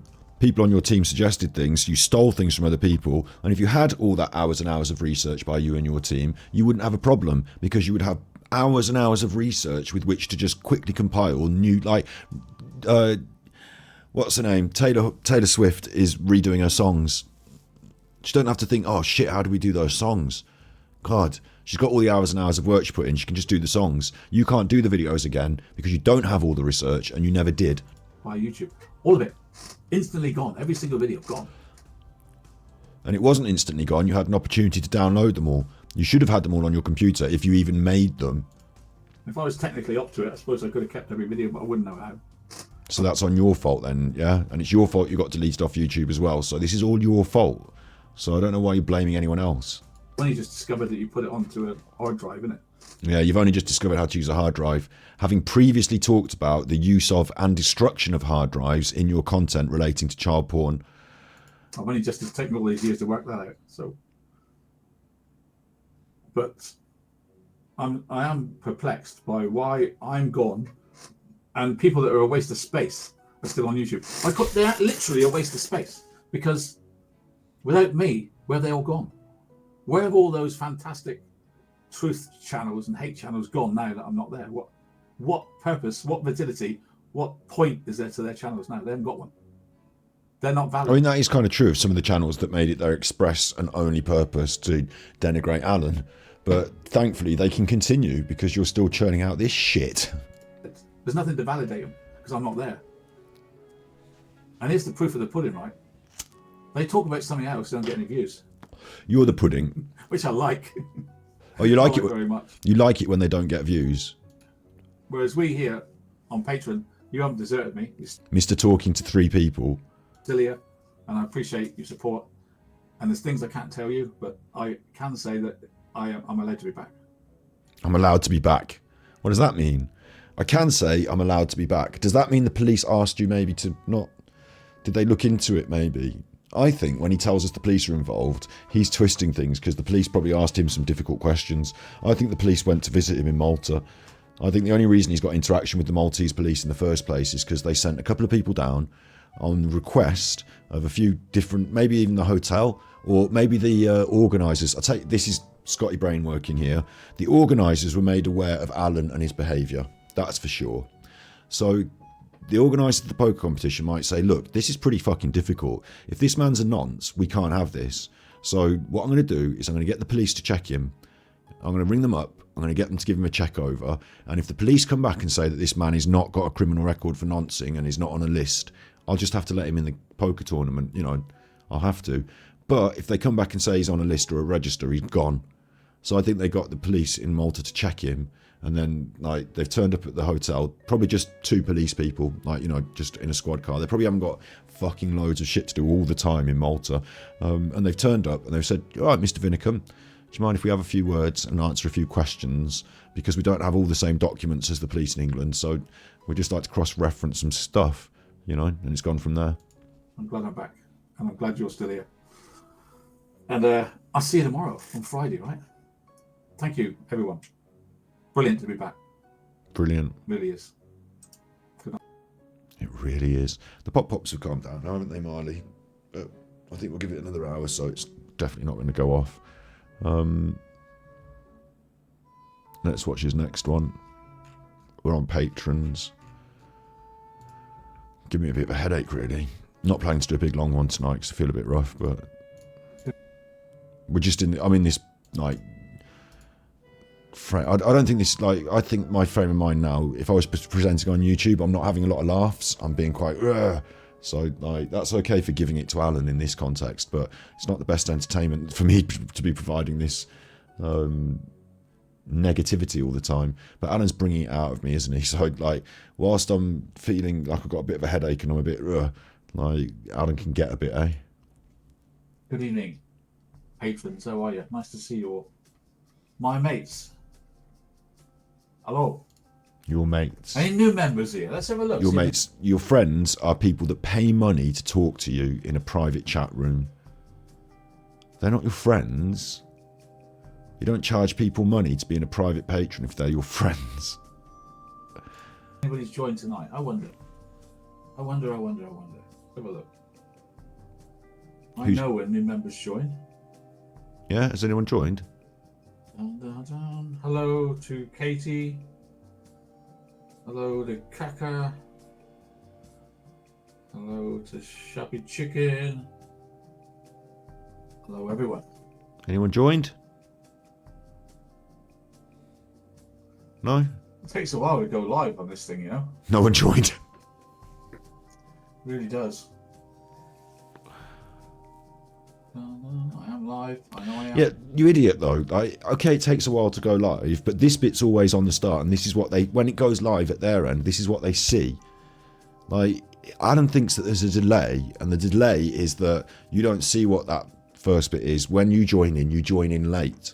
I don't think he realises that they start watching from the start, so you might as well talk to them as if they're there, because when they start watching from the start with the delay on it, then there is, or maybe it's not a delay, maybe it's just they're just taking a while to turn up. I'm live and I know I am. You're shit and you know you are. Hello. Okay, so here we are. First of all, I want to update you. You're shit and you know you are. You're shit and you know you are. You're shit and you know you are. You're shit and you know you are. You're shit and you know you are. You're shit and you know you are. You're shit and you know you are. You're shit and you know you are. On the goings on the drama on YouTube, whatever, I've told the police I'm not going to talk about it because the police have told you not to talk about it, because when you do, you incriminate yourself in the crimes that you're trying to incriminate me in, and they've looked it over and they've said we don't want to have to deal with this, so if you could just shut the fuck up and leave us alone. Police are dealing with it. That person wants to carry on doing it after the police have already been, then that's up to him. It's not in my hands. What's he on about? Do you think if the police wanted to arrest me for a crime, then they would come to my house, knock on the door, and then have it explained to them that I just don't want to come out for the crime? I'm just not interested in being arrested today, so then they just go home. He wasn't in today. He said he wasn't going to come out for the crime. Doesn't want to be arrested. We'll go home. Like, there's no crime. They don't care. You're off your head. The only reason the police wanted to speak to me at any point was because I was reporting you, and they wanted me to go and make a full, in person, show them all the videos, and we lined it up, and in the end I said, listen lads, and ladies, but I was talking to a man, so I said, listen, I think we're wasting police time here really. You're going to have to come and do a big day of however long this takes. We were discussing the process, and I was like, to be honest, I've given you the reports, I just want to make sure they're logged. We'll put this on, put a pin in this, and I'm not going to waste anyone's time any further, but just wanted to make sure everything was logged. And they said, you've probably got quite a good case for this being, the thing, if he said these things that you say and he said, and you've got these clips, and I'm like, yeah, but haven't you got better things to do? I've just been told not to talk about it. You can see what's going on, and I think the person involved admits that he's under the police. So I'm under the police. I haven't admitted that. What are you on about? If you're talking about the fact that whilst some time ago there was a card left that read, and I've got it in my hands, I want to cover up the numbers on it. It's about a community care card. It's not like the police are coming to arrest me. It's one of those we left a package things, and it says preferred method of email, please tick. Preferred method of contact, please tick. Email, phone. They don't want me to turn up in person. They're not bothered. They've ticked email and phone, and they put notes. Please can you email or call us to speak to you? We need to speak to you in relation to an incident reported in July. Kind regards. the police, and like they're not aggressively trying to pursue me. And since then, I have called them a number of times to try and get through to this person who left this card, and I've called to the switchboard. And it turns out, like I said, I literally said, being facile and being myself, I said, I am the suspect of a crime. Alan Vinnicombe has reported me. You want to check your notes? And I'm here to talk to the police on the phone. So what do you want from me? And they've checked the notes and they've said, no, what are you talking about? And the woman said, literally, she said this, she said, I can't tell you if anyone's reported you for a crime. And I said, well, no, I'm telling you someone's reported me for a crime. And she said, well, I wouldn't be able to tell you if someone's reported you for a crime. And I'm like, well, don't you want me to talk to you for being reported for a crime? She said, we don't want to talk to you and I can't tell you. So what she means is no one's reported you for a crime and we don't want to talk to you. Like, it's not like there's no, like, it's just ridiculous at this point. And I'm sure everyone will understand that Alan Vinnicombe calling up the police and making threats and sending the police to people's houses and doing all this nonsense is fucking ridiculous. Slick Willy Deeg under investigation, exactly. And if that means they're watching the videos, then so be it. Like, what's the investigation? They've got nothing on me. Like, there is no crime committed. And they won't be coming here to, like, they even said on the pieces of paper that Alan published on his Patreon that it was a civil matter and that he was logging information with the King's Bench for a civil matter. Like, this is not July, wasn't Malta last month, October, yeah. The incident the police are talking to me about is reports from July. So, like, July's a while ago. I mean, Alan's been calling the police for ages, hasn't he? And it might not even be Alan that called them for that one. It might have been one of the nutters at bin bins. Ultimately, this is a while and it's been dealt with. The card was left a little while back, yeah. Yes, it was. Like, since he's been to Malta recently, the police haven't turned up at my house since. Like, they're not turning up anymore. They don't care. They've been tried to, like, a while back because when it kicked off first time round, and I was calling them as well. I wanted to talk to them. I was reporting things. This may be that the incident that's been reported was reported by me on this card. Bear in mind. It says incident reported in July. It might have been the one that I reported when Alan was fucking, you know, saying these things about, like, when he doxed my dad's address. It might be about that. Like, it's just fucking ridiculous at this point. Really ridiculous. As far as I can go. But tonight's show is going to be about NK. That's the woman that used to be Nicole Kessinger. Remember her? I think you call her Backdoor Betty, don't you? Years ago. Remember? Are you wearing your brown bikini under that, or is that your brown jumper? Well, let's remind you. Do you remember who Nicole Kessinger is? Yes. Road AD for the long. Here it is here, like, this is pictures of it. Here he is and expecting a sandstorm. She chose him. She Googled him. Would you get a selfie stick? He said they had guns. Pictures anyone's got of that trip, you know. That's their very personal album. Is it closed, this case? Or is it open? More to come from the Armchair Detective. Yeah. I sort of show you that from the old days. Sort of collector's item. That was on Rumble. I believe that was one of the videos that somebody else has uploaded. And he's done it on his Patreon because he's scared they'll copyright strike him. They can still copyright strike him if they've got the details of the patron. Whoever uploaded that video to Patreon first, right? Because I think, sorry, to Rumble first. Because I think he's just watched that on Rumble. Because other people have uploaded his old content to Rumble. He thinks he's immune to it because he's doing it in Patreon. He's still using the Rumble platform to broadcast that. And the broadcast still exists on Rumble. So unless he deleted this video afterwards, which he hasn't because I'm watching it now, you can get that link and you can... oh no, wait, I'm not watching it on Rumble, am I? But you can get that link and you can copyright strike him if you were the one that uploaded it. One I found from years ago that's obviously destroyed by YouTube, but I wanted to put it back on Patreon for you, so it's there. So those are the best pictures anyone's got of that trip, you know. That's their very personal album. But the difference is that we know Jim was there. Was Jim taking those pictures? No. to me, it's like someone's will have said, "Come on, we'll take a picture now." You know, like that. It's just that's what's in my head. I don't know why. I don't see it's just them two. They held up the phone like that, you Burke. If it's just them two, 6, 7, 8 pictures of them kissing. Why? I tell you what, I'm not being funny, but I just don't want the police to come in my house and start messing around. So I would go out and talk to them and just literally say, like, if they did want, you know, if Alan got well hectic with it and they did come round and, like, you know, all bothersome, I'd say, are you here? Number one, are you here to arrest me? If so, let's have the handcuffs on now and read me my rights, because I'll be doing no comment. Let's go. And if they say no, we're not here to arrest you, I'll say, well, do I have to answer any questions? No.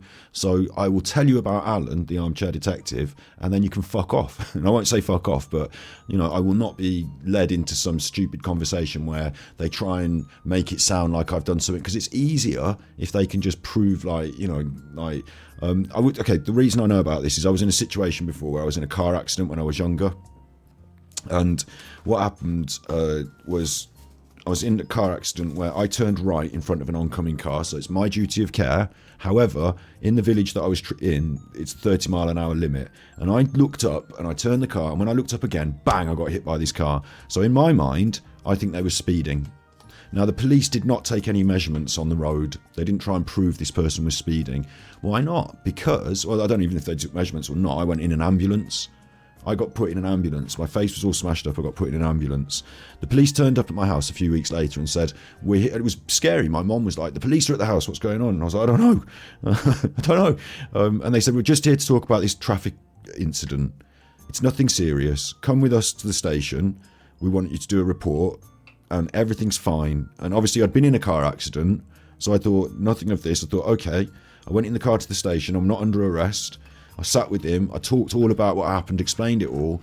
I wrote it all down. He said, is this what you're saying in your statement? You know, he wrote it down and I checked it over and signed it, and everything was fine. And then about 2 weeks later, I got a letter in the post that we're doing you for, it was leaving the scene of the accident, not reporting it to the police, my duty of care for causing the accident. Because I said I turned in front of the, you know, I was turning right and I looked up and the car hit me, sort of thing. I got done for all these offences and I had to go to court and driving offences and points on my licence and stuff. Like, this is the worst thing that's ever happened to me police-wise. And there was another incident as well in the same sort of couple of weeks where I was using a courtesy car and I bumped into someone's bumper. So that got folded in as well somehow. And I ended up with all these, like, problems. And all it was I told the truth to the police. I mean, how can you do me for leaving the scene of the accident? I went in the ambulance. The police turned up at the accident. Like, how can you do me for not reporting it to the police within 24 hours? I went in the fucking ambulance. I didn't know I was supposed to call the police and report it. They were on the scene. But somehow, instead of the police measured all the things on the road and the other people got done for speeding, right? And also, these other people were old people and I was a young person in a car and it looked like I was my first driving car and they were old people and they were very angry and upset and it looked like they were just trying to make sure I was punished for this thing. When in actual fact, it was their fault. And the police just made it into my fault and I got done. Like, can you believe leaving the scene of the accident without reporting it to the police? And I went in an ambulance. So from then on, I've learned my lesson. Like, if you want to talk about it in court, it doesn't matter what it is. It doesn't matter how innocent I am. The police are not there to help me prove my innocence. They're there to get the easiest fucking sign off on a bit of paper they can get. And so if I sit in the car and talk to them all about Alan and the whole saga and they're on my side and everything's got, you know, they're my friends, and I say something that they can fold into a fucking, you know, thing, then they're going to fucking fold it into a thing. So I ain't doing it. And so what will have to happen is the police will have to choose, they have to choose to do this if they want to, they have to choose to review all of the fucking footage that we've been putting out there and try and fold that into a proper criminal conviction, and then that would have to stand up in court, because I'm going to go no comment and we'll go to court and my lawyers will fucking rip you. So I don't think the public prosecution, because it'll have to go to the prosecutor, they'll have to make the decision. The police don't decide on that, do they? The police put forward the case to the prosecution and the prosecution decide. They can arrest me for it and everything and charge me for it, and then I'll get straight out of the police station because it's not an aggressive crime.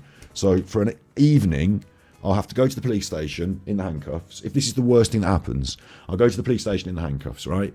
Then we get there and I get charged for malicious communications say, I don't want this to happen because I don't want fingerprints in a record. That would be bad. But they would probably fingerprint me maybe. I don't know what they do. I'd sit in a room for a bit, we'd do the no comment thing, and then I'd go home. Like, they're not going to send me to jail.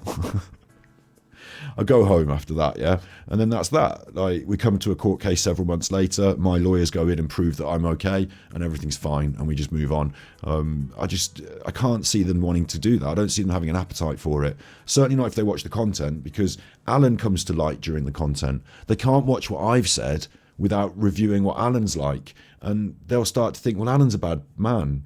Like, Alan's committing crimes. So when the police, like, is Alan stupid enough to request that the police review my critique of him? Because if the police were to watch all of the videos I've made about Alan on the playlist, like, could you imagine this? Could you imagine the police watching all this? At what point are they going to start being angry at Scott? And at what point are they going to start being angry at Alan? Do you know what I mean? Hello? Alan wants to put these videos in front of the police. I don't think he does. I don't think he does. So I think it's all a load of bollocks. That's my feeling on it. It's bollocks. Where are you? There you are. I don't know what you think, guys. Bollocks, mate. Bollocks. But I believe that was the trip that was arranged by her guy that she spoke to just before the murders and just after. Because Creastone is a very spiritual, it's like got a brilliant night sky. There's an area of no lights allowed. So you look into the sky, people that look at the sky. We know that she left the tent and went dancing at midnight under the moon. Questions forevermore. Or she was really there. The mushroom lady one. What were the big points you want looked at again? That's what I'm saying. If you can let us know in chat, that'd be great. What are the big points you want looked at again? Because we haven't got any content, so it'd be great if in chat you could ask to reiterate some of these big points. Major points. What are the major points do you think? The mushroom lady one. Which is a mushroom lady? That's what I need to know. I mean, I can't find it unless you tell me the time. Not this in his rumble now. I don't know about the mushroom lady. Kate Mick talks to the police. Well, good luck with that. I've talked to the police many times. Brilliant. And also this microphone problem that he's got, you know, he's now leaning away from the microphone, so it's making it harder. And do you notice this is an admission now? I mean, we just caught this. I was skipping through because I'm not going to listen to the Nicole Kessinger shit, but we just caught this. Can you believe this? He now admits that the police are not doing anything. I thought the police were on it, and he has to be quiet because there's an impending investigation and all this shit. Not sure. Well, what's about the mushroom lady? I don't know about the mushroom lady. Kate Mick talks to the police. Well, good luck with that. I've talked to the police many times. They're very slow with the police. I bet you've talked to the police many times, and I bet not for all the reasons you want to fucking tell us, eh? I bet they've had to talk to you. Well, I guess that the Spanners need to put the PayPal into chat because if we're not getting super chat anymore, then I've got to survive. So maybe we should put the PayPal in then again. You can get super chats on Rumble, but am I too led to believe? I mean, I skipped through there a bit, and he's just brought that up. Behind the scenes, he might be saying, because we saw that his Rumble got shadow banned, and I've seen that he's not been getting any money coming in on Rumble, so maybe they've stopped his monetization on Rumble. Maybe it's been for, maybe it's because he uses the news so often he's been copyright done, or maybe it's because of the content. But it feels like Alan's been shadow banned and demonetized on Rumble. But he obviously is not going to make a big thing of that because he wasn't getting a lot of money on there anyway. He's mainly encouraging them to give to him this way. But to literally say, I mean, a lot of people have done this in the past, and there's different feelings on it across the board of creators, you know, on YouTube and places. Giving someone your direct PayPal account details and saying, just give me the money straight, is it feels very, I mean, maybe to some other people it doesn't, but to a lot of us it feels very, like, grifty and a bit a bit seedy in a way. Like having the social media crowdfundy sort of, you know, platforms is one thing, but just give me the fucking, like, give me the cash. Like, that's kind of slightly different. I've got a PayPal, and I would get a bigger cut if people donated straight to PayPal. And in the past, people who have supported me over a long period of time have even said, would you like, you know, a different form of payment? But I'm like, no, well, let's just do it the normal sort of, you know, public, normal way. I haven't made a big thing of it, but personally, I sort of feel that, like, that's, I don't know, it just feels like kind of wrong to be sort of secretly making deals behind the scenes about private donations. And if I wanted to do that, I would say, right, let's do a proper big, once a year, let's have you as a producer, and let's give it a proper title and like get you something written in like, let's say for some remarkable reason I get 1 million views on a YouTube video or something. Let's say something goes viral and I get 1 million views, and then they give me like, I don't know, like £10,000. I could say to the person who's giving me that big donation, I've written into the thing, I can pay you a percentage back, because obviously this big windfall happened, so thank you very much for the big support. You get cut in as well because you're a producer. You know, I feel like it's only fair, and we're not up to that level. Like, you know, also with sponsorships, like, I'm very, very grateful if anyone wants to be a sponsor. Big up Supreme Beds, who are like my spiritual sponsor, and you know, that's to come.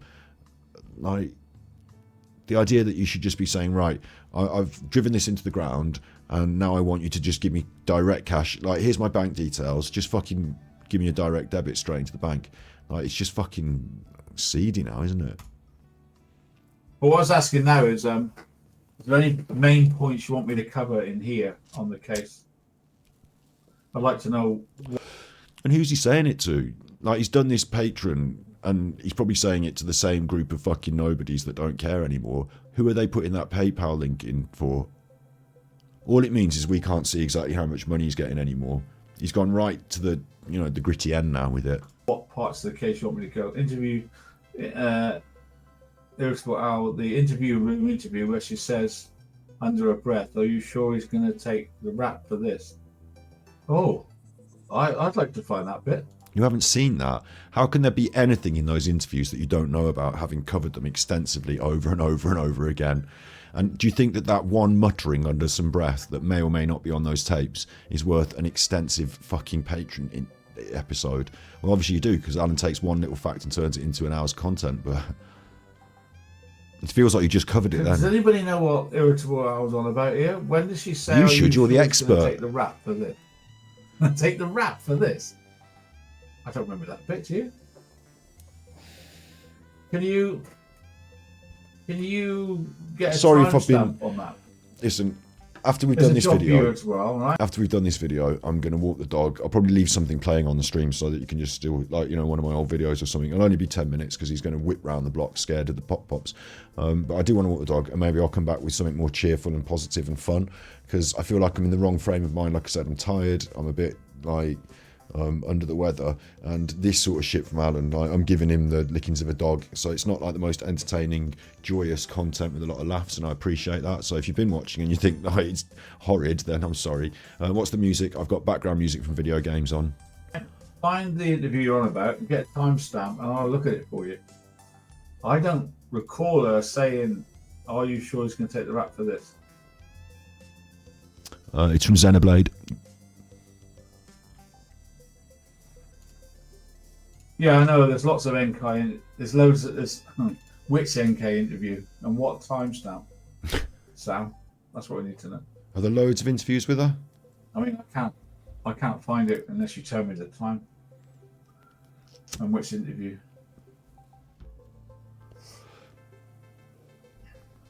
Oh yeah, the woman that served beef Wellington to her in-laws using poisonous mushrooms and killed them all, except for the pastor who survived. Oh, the mushroom lady story. Yeah, that's an Australian story. Yeah, that's like a true crimey sort of story, isn't it? Yeah, and she denied it, and she's been found guilty, right? She killed all her in-laws. Oh, don't laugh. It's not funny. Did you see that? Don't laugh. It's not funny, he says to himself after getting caught laughing at it instinctively. This is the difference. When I hear about these crimes, I instinctively feel, oh, sad. And then later on, we can make a laugh about it when we've had time to sort of... And it helps with the process. So, like, everyone was cross at me for doing that Nicole Kessinger... Well, a couple of his fans were cross at me for doing a Nicole Kessinger song this week. But doing comedy helps you to process difficult emotions, and it's okay.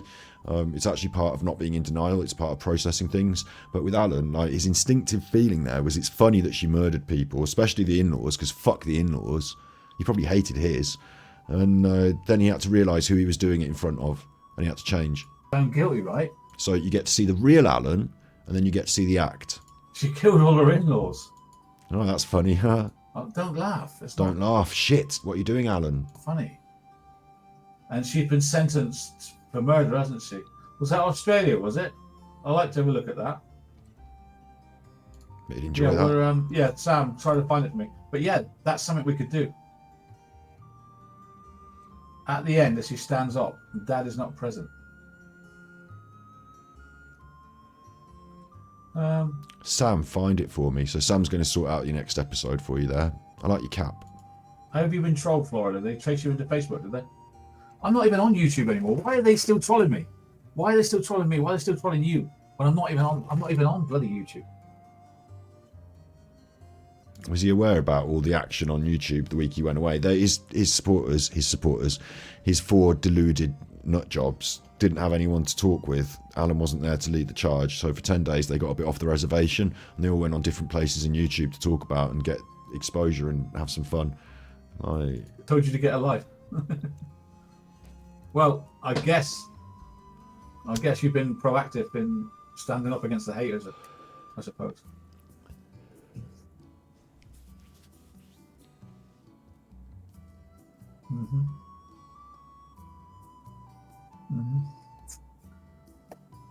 Okay. Thanks, Liz. Liz is good at her word. She sent the paper. Is the super chat not working then? Liz has sent money on PayPal. I wonder not getting a super chat if it's not even working. Pathetic. And it's not working, he didn't know. I think he's been demonetised by Rumble. I think he's been shadow banned and demonetised for going on about the Muslims. Oh, Liz, thank you very much. Liz, thank you. That is very appreciated. Thank you. That filter's working 10 to the dozen, isn't it? Yeah, mushroom lady. Yeah, that's interesting, isn't it? More of the face touching. Has he had a little Yeah, sniff? as I said, I think he might have. All right, boy. The only way had a I little could sniff have gone tonight. to Malta was I paid for it months ago. And now I no longer earn money. Oh, here we go. I need to beg again. The only way I could have gone to Malta was I paid for it months ago. And now I no longer earn money on YouTube. Super Chat's working on here, I think. Okay. Super Chat's working. He just didn't get any. Don't know. More face touching. Thank you, Liz. Appreciate it. Marvellous. Are you doing any more Nicola Bully? It seems one of the vets that Nicola used was murder. One of the vets that... He doesn't even know this. Oh, come off it. Alan so fucking gives a shit about true crime and all these people and all these cases. He so researches everything. Nicola Hughes has been murdered. Is that right? And he loves it. Oh, some money in it for me, could there be? Bob, Excited about someone's been murdered. Bob, can you send me details of that? Can you? Yeah, I love it. Yeah. Wow. Horrible, horrible Yeah, man, I'd aren't like you? to thank our much smaller army that... You're a plum. Look at him. He's a plum. Professor Plum. Alan Plum. He's a plum.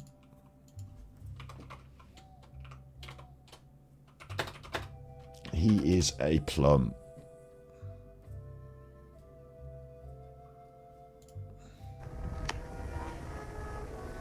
Oi, sailor boy. Yeah, mate, we do stood there like that, you fucking knob. Do you know what I mean? Look, you all trussed up with your badges and thing, you know what I'm saying? Listen, I'm the flavour of the month. I came from nowhere, now I got the trainers of the month. I'm chasing haters, counting papers through my thumbs. I'm big in the game, bruv, you got the status of a plum. You're a plum. I call a favour and it's done. Shit's hot, it's like I came straight from the sun. Get blazed, get bun, like Grade and Skunk.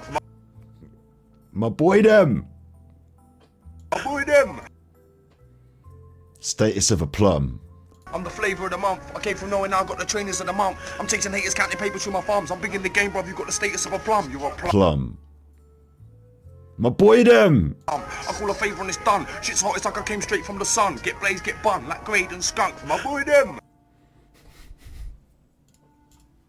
has found us from the amount of destruction in my channel is unbelievable that we still survive. Alan, you fucking grift those women for money.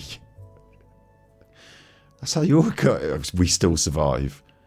They've managed to make some money in their lives or whatever. I don't know how they've got the money, right? But they've got the money and they give it you. And that's how it goes on.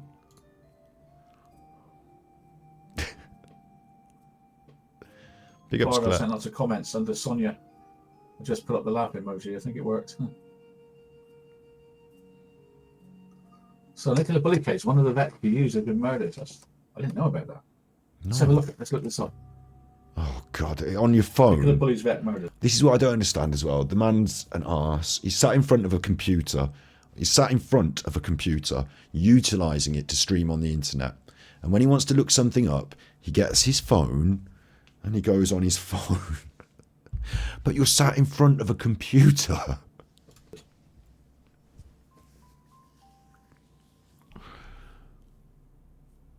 Need to make good content. You looking at your phone. See what comes up.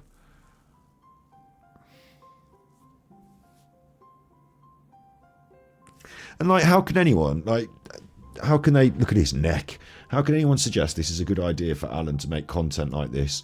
Weeks after the event, knows nothing about it, is going to go on the Daily. I guarantee he's reading the Daily Mail.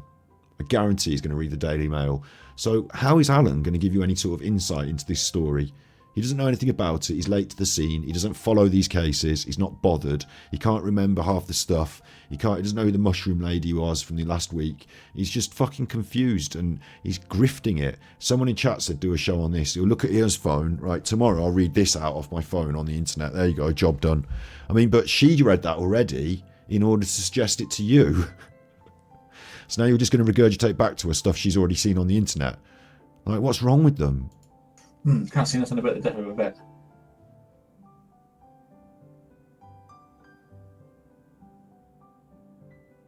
Can't see that about the vet anyway. Well, there you go.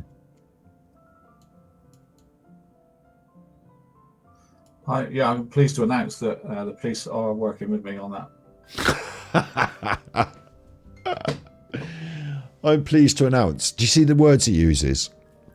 I'm pleased to announce. He talks in these weird cliches because he's talking from an internal script that's written from the television and from, like, he doesn't have original thoughts himself and he hasn't got his own feelings there. I'm pleased to announce. Like, is that how people talk, Alan? I'm pleased to announce the police are working with me. They're not working with you. You're not working with, in the same way as you've been working with all these other people on the internet that fucking denounce you and hate you. I'm pleased to announce the police. The police have had to talk to you about allegations of child pornography because you've been in an environment where children are at danger. The police, they're not working with you. I'm pleased to announce. I'm pleased to announce in collaboration between me and the police, we bring to you this. Like, fucking hell, Alan. Disgraceful allegations. The police are involved, yeah. They're involved because you won't fucking leave them alone. But I doubt that, actually, because why would you want to drag them into this?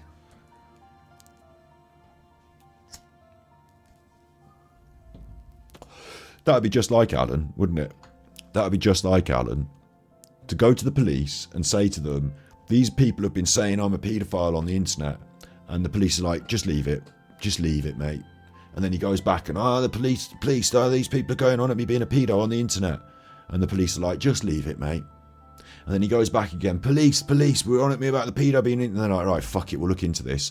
And they use their police investigation powers to look into it. And they go and knock on Alan's door. Mr. Vinnicombe, do you remember when these people said you were being a police, you said about the police and the pedo on the internet? Well, we are the police and we've been looking at your internet behaviour and it turns out you are a pedo. So would you come with us? I think this could actually be the undoing of Alan in a serious way. I'd like to hear Trisha do a card read on this, actually. Could the police, will there be future investigation into Alan regarding the children, and stuff like that? Because I can only go so far. But if the police look into this, one of the questions they might ask is, why are these people calling him a paedophile? Because the police might have other cases where the community has outed a paedophile and they've looked into it and discovered they're a paedophile. So the police might have a duty of care to children. Like, when these things come to the police's account, to their note, even if it's Alan that's bringing it to their attention, allegations of paedophilia and stuff like that, they have a duty of care to children, more than they do to Alan.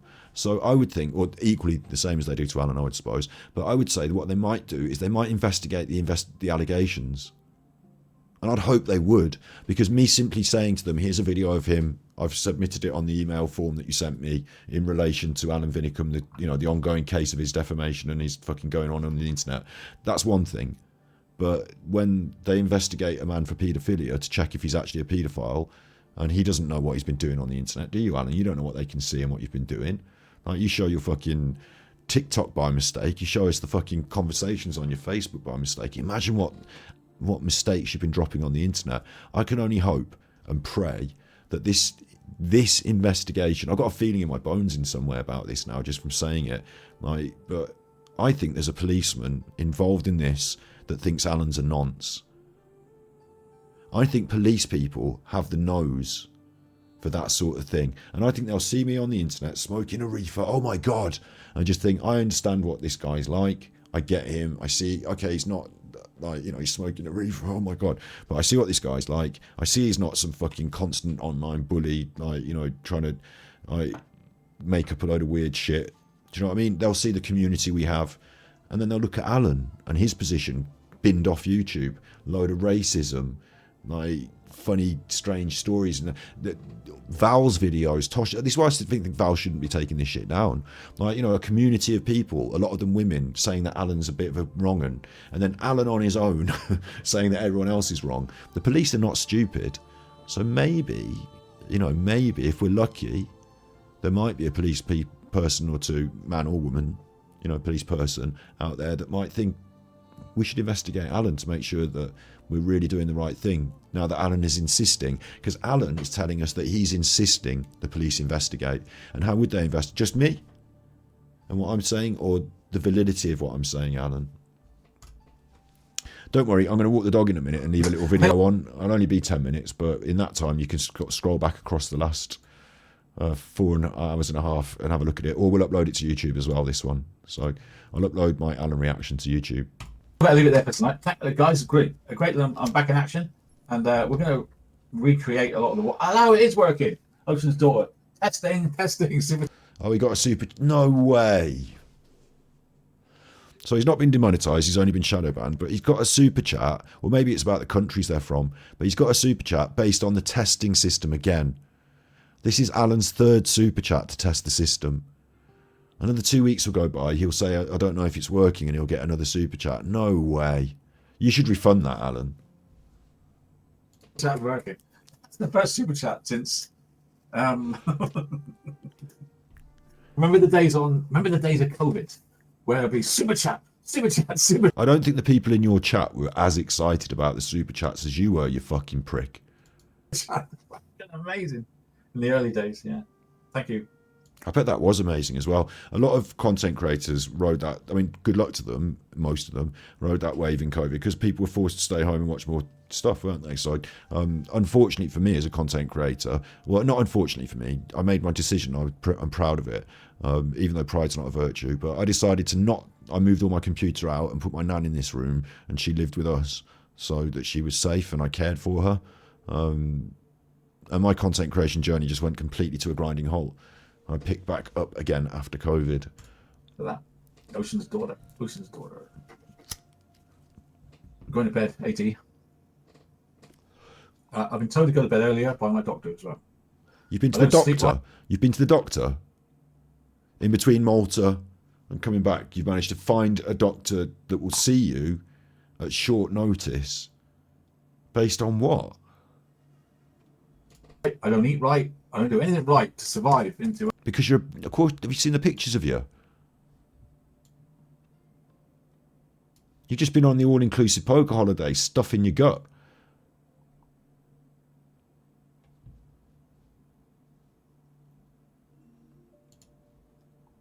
What's he on about? A doctor? Do you think this is a curveball right towards the end of this fucking broadcast of his? Do you think this is BS? About a doctor, or do you think he has seen it? Like, he could have come back really stressed and insisted that he see a doctor to get some tablets. You know what Alan's like. He could have been like, I'm 70 years old and I need to see an emergency doctor because I'm really fucking, Alan. You know what I mean? Like, he could have done that, couldn't he? But like, what's he talking about? Age. AD. I've been told to go to bed earlier by my doctors. Or is this just so that he can blag his way out of, I've had your money now, I've had your super chat, someone gave me the fucking money on, like, someone gave him the money on the PayPal, and someone gave him a super chat. Okay, I'm done here. I've talked for Nicole Kessinger about Nicole Kessinger for 30 minutes, because it's only a 40-minute one, this one. What more do you want? I don't sleep right, I don't eat right, I don't do anything right to survive into old age. Good. The fewer years you are on this planet infecting it with your filth, the better. You're a blight on society, a shame to your family. You disgrace your family name. Yeah, you're a disgrace. I've got to start looking after myself. The only person you ever think about is yourself, Alan, and your own gluttony and greed are your own downfall. But I feel good. I feel good. I did an excellent lot of walking in motor. I didn't get a taxi once. I didn't get a taxi once. I walked. Where are you walking to? You're in an all-inclusive venue. Like, what are you talking about? Did you need a taxi to get to the beach? Like, what are you talking about? Got the hills and down the hills and whatever. I walked everywhere. Yeah, I bet you did with your bad knee, up and down the hills, yeah. Great. Sleep and food, yeah. I've been told, you tell me this, girls, right? I've been told Girls. the best way to get your body to last longer is to only eat for 8 hours a day. So, What the fuck? so let's say I'll start eating at midday, finish at 8 o'clock at night. So give your body 16 days to repair and recover from eating. Eating is very strenuous for the body. It takes all the energy to your stomach when you eat. Are you fucking stupid? So I'm thinking of trying an 8 hour a day diet.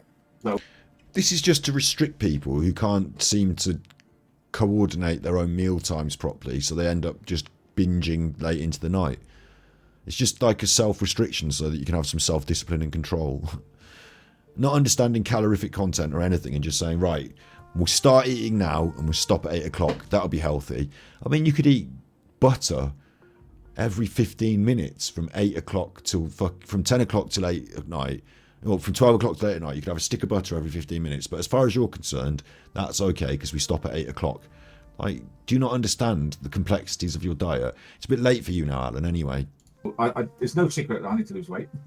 I do need to lose weight. You do need to lose weight. I thought a minute ago, the other day, you said that the camera made you look fat, and it wasn't that you looked fat, it was the camera made you look fat, and that you didn't look fat, it was just the camera.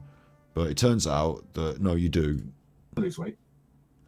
And I'm going to try this 8 hour a day diet. So That's fucking... from now on, I'm going to do... From now on, just made it up now. Just decided from now.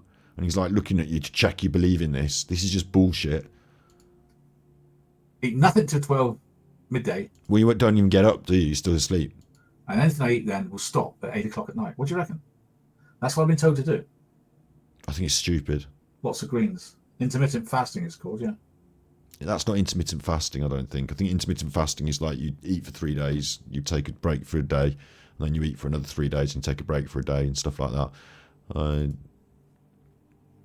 Big ups JJ Kane. I wonder. Yeah, if any of you are not on the Facebook group, that's where all the information is. Only eat for 8 hours at a time. It works. Does it work, Kate Mick? I'll try it. I'm going to give it a go. I'm going to give it a go and try to lose weight. I want to lose 2 stone. Cut off your leg. Right, I'll let you go to bed. Thanks a lot, guys. I'll see you soon. Day off tomorrow is Saturday, so I won't be working tomorrow. You're not working any day. Never work on Saturdays. Why are you?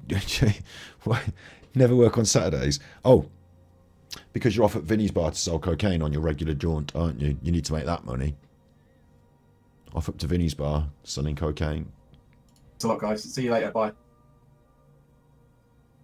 And that'll be tonight that he's doing that.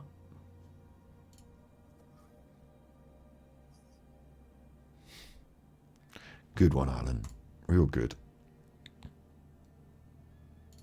Right. I'm going to do To the some best more of my knowledge, Alan Vinnicombe Vinnicombe is not a paedophile. I'm going to do some more cool stuff. We had to get that out of my system, I think. It's like a 4-hour upload for YouTube. Brilliant. But what I think I will do is I'll walk the dog and I'll come back. So I'm not going to turn off the stream even, because what's the point? I'll only be 10 minutes around the block. I'll put on one of my videos, and you know, a lot of you won't have seen one of my old videos, so it'll be fine. You can make a cup of tea, and when I get back, I think we'll play Genshin Impact and just chat and have fun, and like maybe watch a fun video. The dog does not want to go for the walk because of the fireworks, so he's going to be eggy about it. We're going to zip round the block.